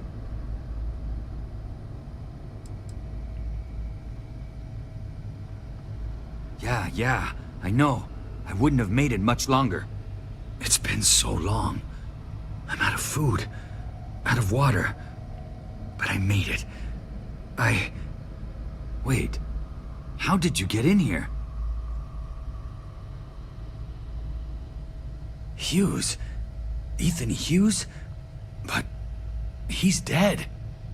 No. This doesn't make any sense. Unless the accident.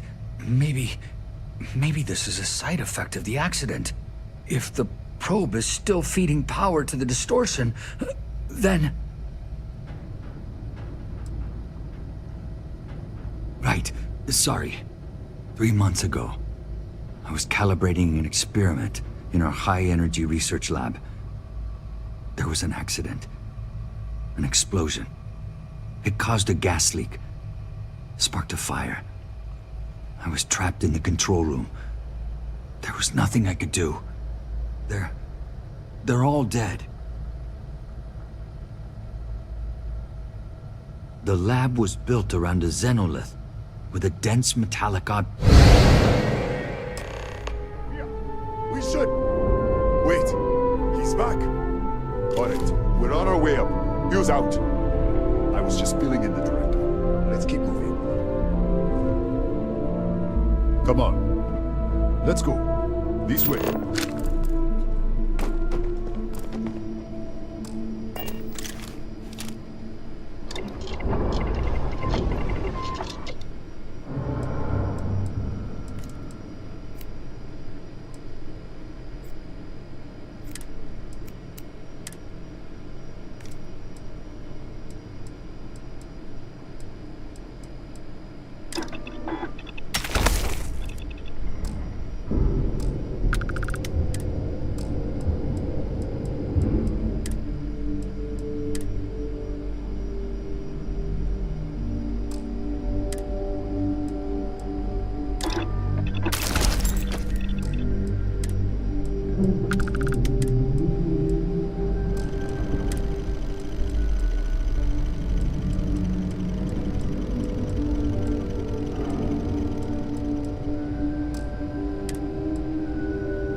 Come on.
way.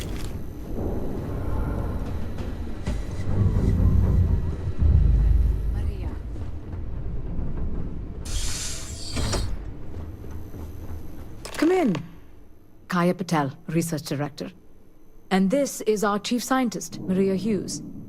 Ethan said you disappeared right in front of him. Twice now? 3 times? Director, you can't be taking this seriously. Look, I don't know who you are or what you're doing here, but there has to be a rational explanation for all of this. Excuse me? That is quite a claim.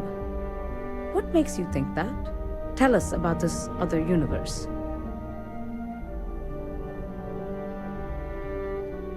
Raphael. Raphael died in the accident. He... Wait, burned out? The leak? Director, there was a hydrogen leak right after the accident. It was contained in a minute or 2. But if it hadn't been, it could well have caused an explosion. Another universe, though. That's a lot to swallow. An artifact? You mean the source of the distortion? You know something about it?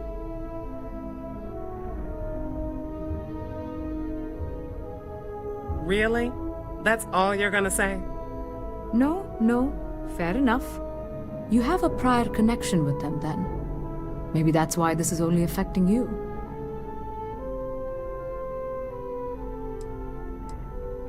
So far, no one else has reported anything unusual. Either it's your prior exposure to these artifacts, or perhaps simply the fact that you're an outsider here.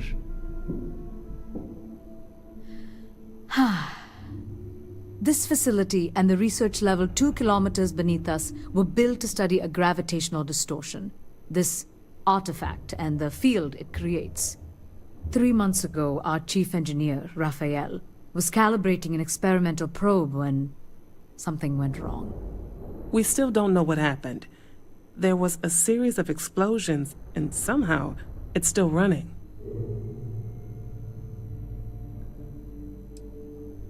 That would make sense. That's why the field strength keeps increasing. We have a control unit for the probe. After the accident, I tried to use it to shut down the system, but the kill switch isn't responding. We could shut it off manually, but the entire research level is locked down. We can't even get down there.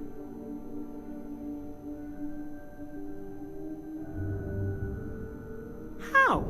I told you the research level's locked down. We can't even use the damn elevator. What? Clever. In this other universe, Raphael survived. He made it back from the lab, so clearly his elevator works. Take it, and you might be able to shut down the experiment. This is crazy. But first, we have to do something about your shifting.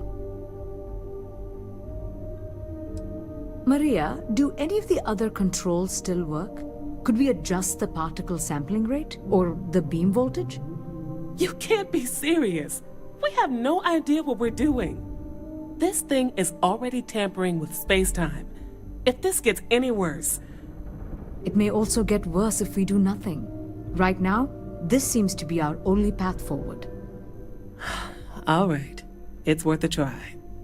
Then it sounds like we have a plan. Come with me. The control unit is in the fabrication lab next door. What have we gotten ourselves into?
it's you. What happened? You disappeared, and the ceiling caved in, and... I thought I'd finally lost it. What? How? Look, if you think things are bad up here, the research level is even worse. I barely made it out, and that was months ago. I don't understand any of this. If I hadn't seen you disappear with my own eyes, I wouldn't have believed it. Okay. You're my ticket out of here. We'll do this your way. We can get out through the pantry. Here's the key. I'll back you up, I guess.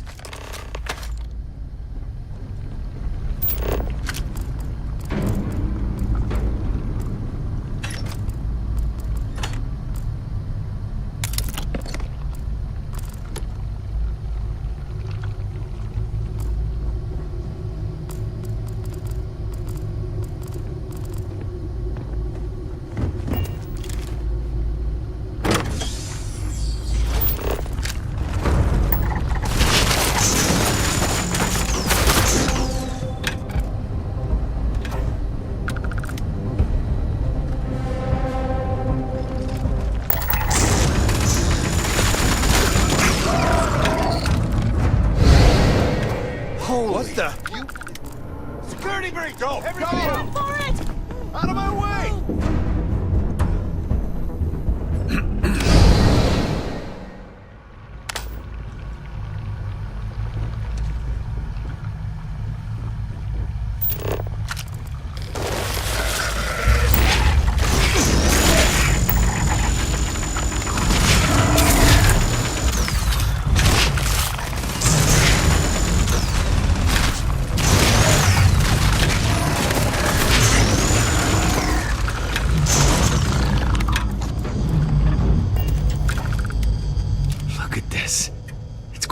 Hours to clear this out, assuming the rest of the building doesn't come down on top of us. How should I know? You're the one who keeps winking in and out of existence. I just want to get out of here. Go do whatever you're going to do. I'll see if I can clear a path to the door. They're a native species. We had an electric pulse field to keep them out. The fire took out the generators, damaged the foundation.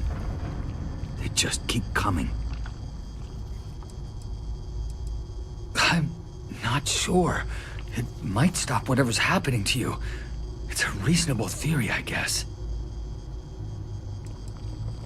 I was in the lab, working on the frequency calibration for the probe. I was walking out of the control room when it happened. I heard the tanks rupture. The alarm sound. I only had a second to react. I jumped back into the control room. The doors sealed. I was safe. From the gas, the fire, everything. But I was trapped. There was nothing I could do to stop it. If I had gone the other way, maybe I could have made it to the ventilation controls. Killed the system. Even if it killed me. I don't know. I don't want to think about it.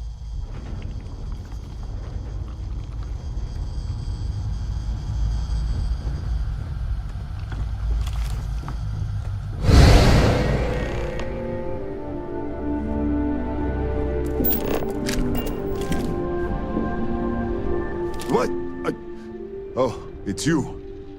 You realize you just poked into my locked office. So much for security protocols. Sure. Down the hall. Take the stairs next to the atrium. Yeah, let me get the doors for you. And done. Is there anything else you need? Yes, Kataxi. Nasty things. The original survey team ran across them. You're welcome to read the old logs if you want. Yeah, I'll unlock the terminal for you.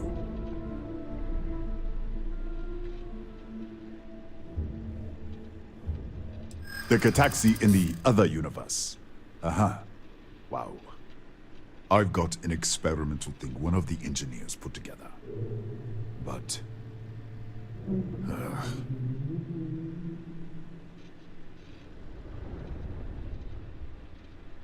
Maybe so. Easy.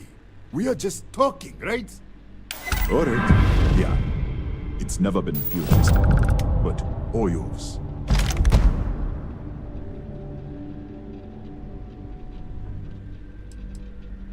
That's right. Has been since the accident. We can't connect to the control system to override it. The whole system's on a hair trigger. Cameras spot anyone not in the staff database. They fire off an alarm and all hell breaks loose.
you get lost in the hallway?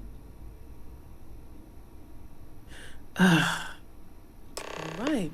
This is the probe control unit. Most of these controls aren't responding. I'm going to very carefully adjust the settings I can. There's no way to tell what's about to happen. Pay attention and be ready for anything. I'll begin by adjusting the energy feed of the electron beam array. We're at 93 teravolts. Calibrating to 95, 97, 100. Nothing. Let's try the other way. 91, 89. What the? Okay. It looks safe to approach.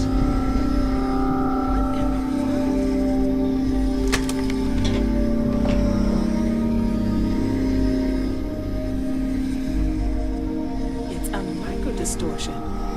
Flux pattern matches the distortion in the lab. The setting is just exposing it somehow. Step into the distortion, please.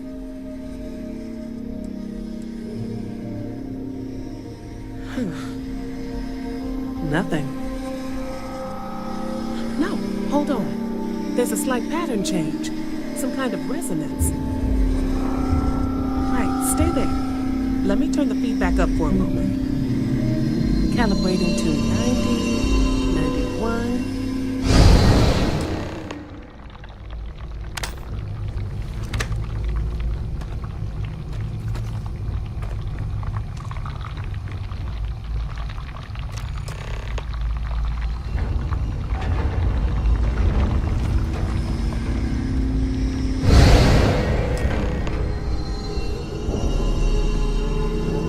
What happened? Are you all right? So, the lower setting causes the distortions to manifest, and the higher causes you to shift. That seems promising. Keep it on the lower setting until you want to shift, and you should be able to avoid any more accidents. I'd give you my control unit, but it looks like you already have one from the other universe. Love to take a look at that when this is all over. Right?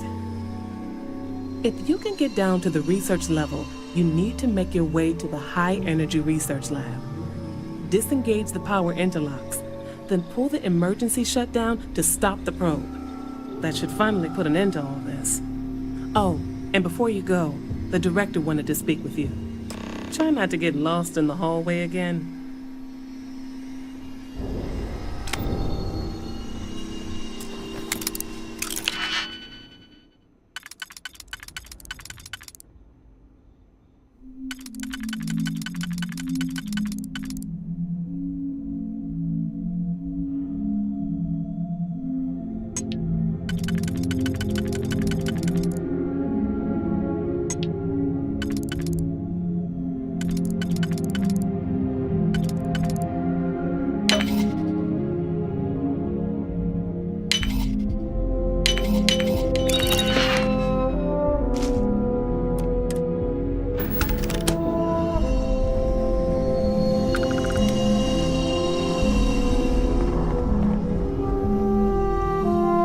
Well then, all set? If you need supplies, I've asked Dr. Barakova to take care of you. It's the least I can do after everything we've put you through. Before you go, there is one other thing we should discuss. If this experiment is the cause of your shifting, when you shut it down, the shifting will stop. What happens then? To you and to us. There's no way to be certain, but let's theorize. Nishina is a closed system, two potential states held in tension. When you shut down the experiment, that tension will resolve. You are the outside observer in the system. Whichever reality you are in at that moment is what will become real. For you and your universe, at least. The question is, which will you choose?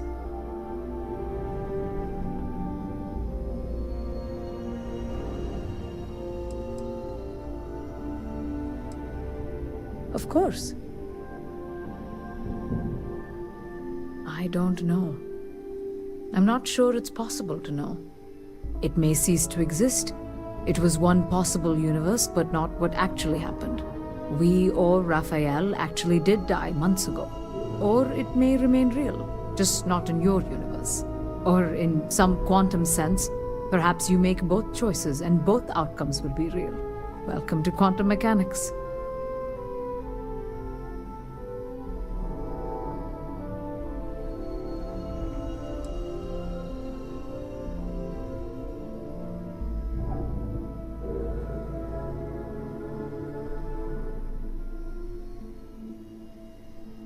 Nothing will change. Nothing can change. If the universe was other than it was, you would not be here to make this choice. What you choose will be what happened in your universe, the universe that brought you to this point.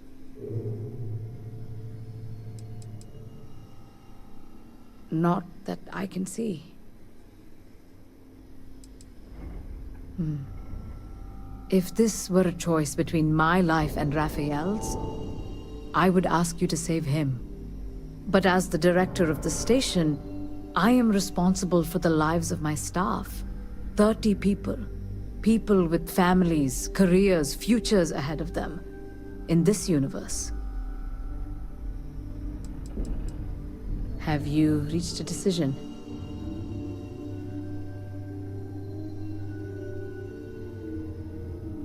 You don't have to decide now, but when the time comes, please, keep them in mind. Now, it's time you are going. With the network offline, we can't shut down the security system on the research level, so you can expect some resistance. Be careful. Ethan, unlock the elevator lobby, please. Ma'am, research level is still locked down. I'm aware of that. All right. Done. Good luck, dear. It's been a fascinating day.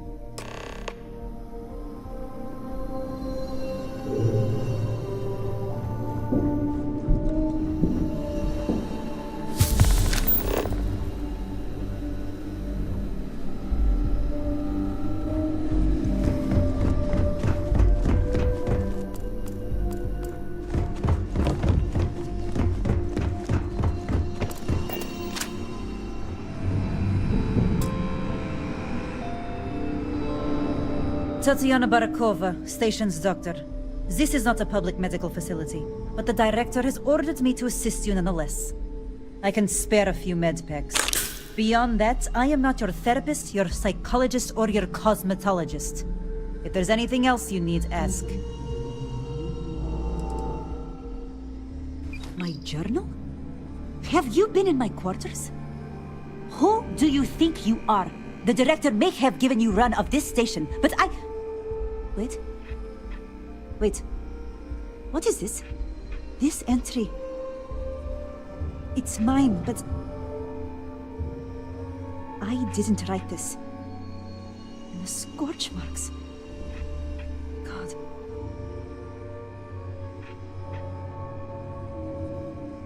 Yes. Yes, I do. I can spare a few more supplies. And I'll give you a break on anything else you need.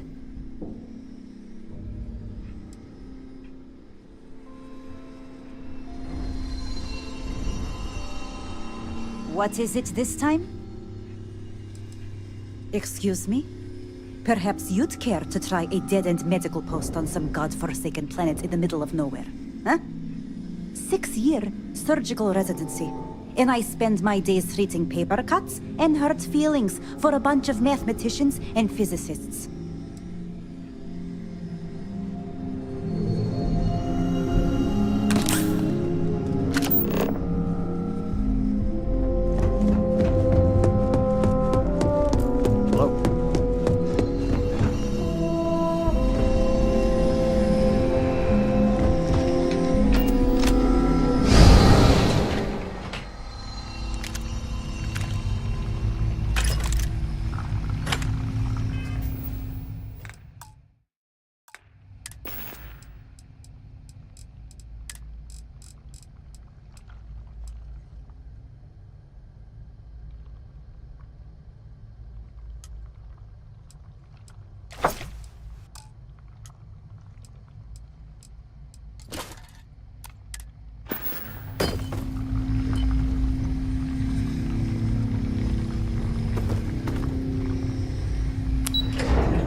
security lockdown is active.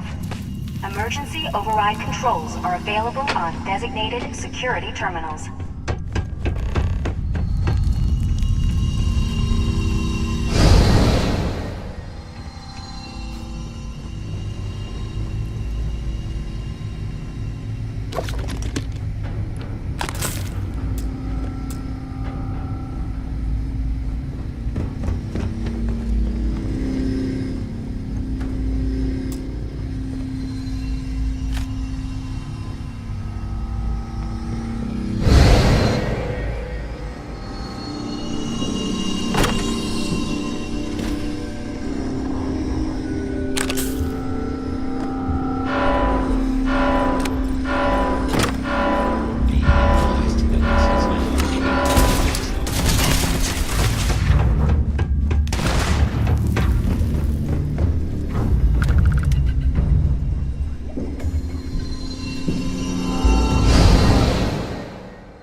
Security lockdown is active. Emergency override controls are available on designated security terminals.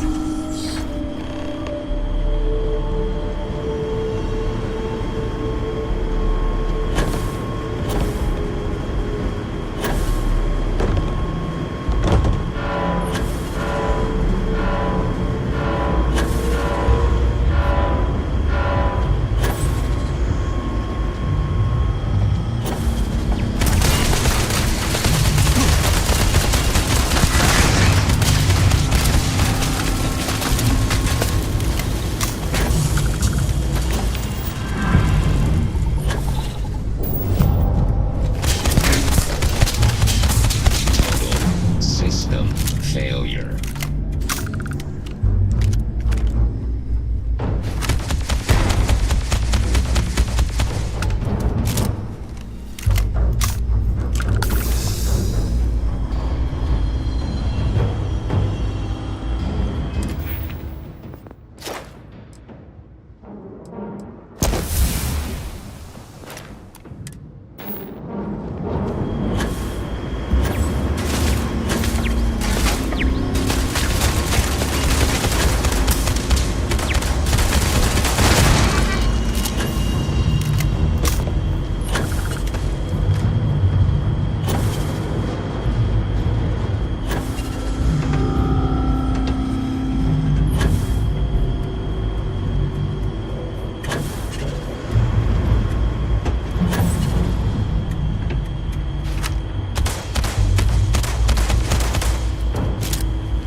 are available on designated security terminals.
wasn't sure if you were alive or if you were going to come back for me.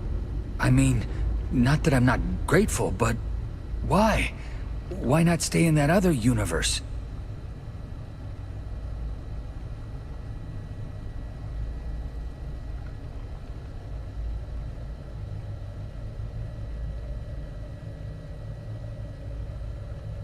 What?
You are?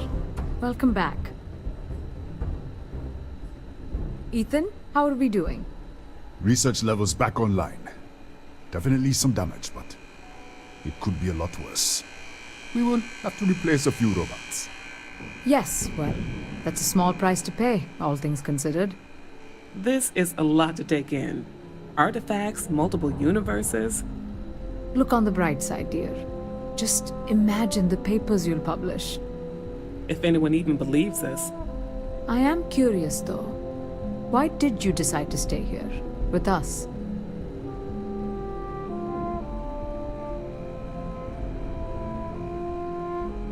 Maybe so.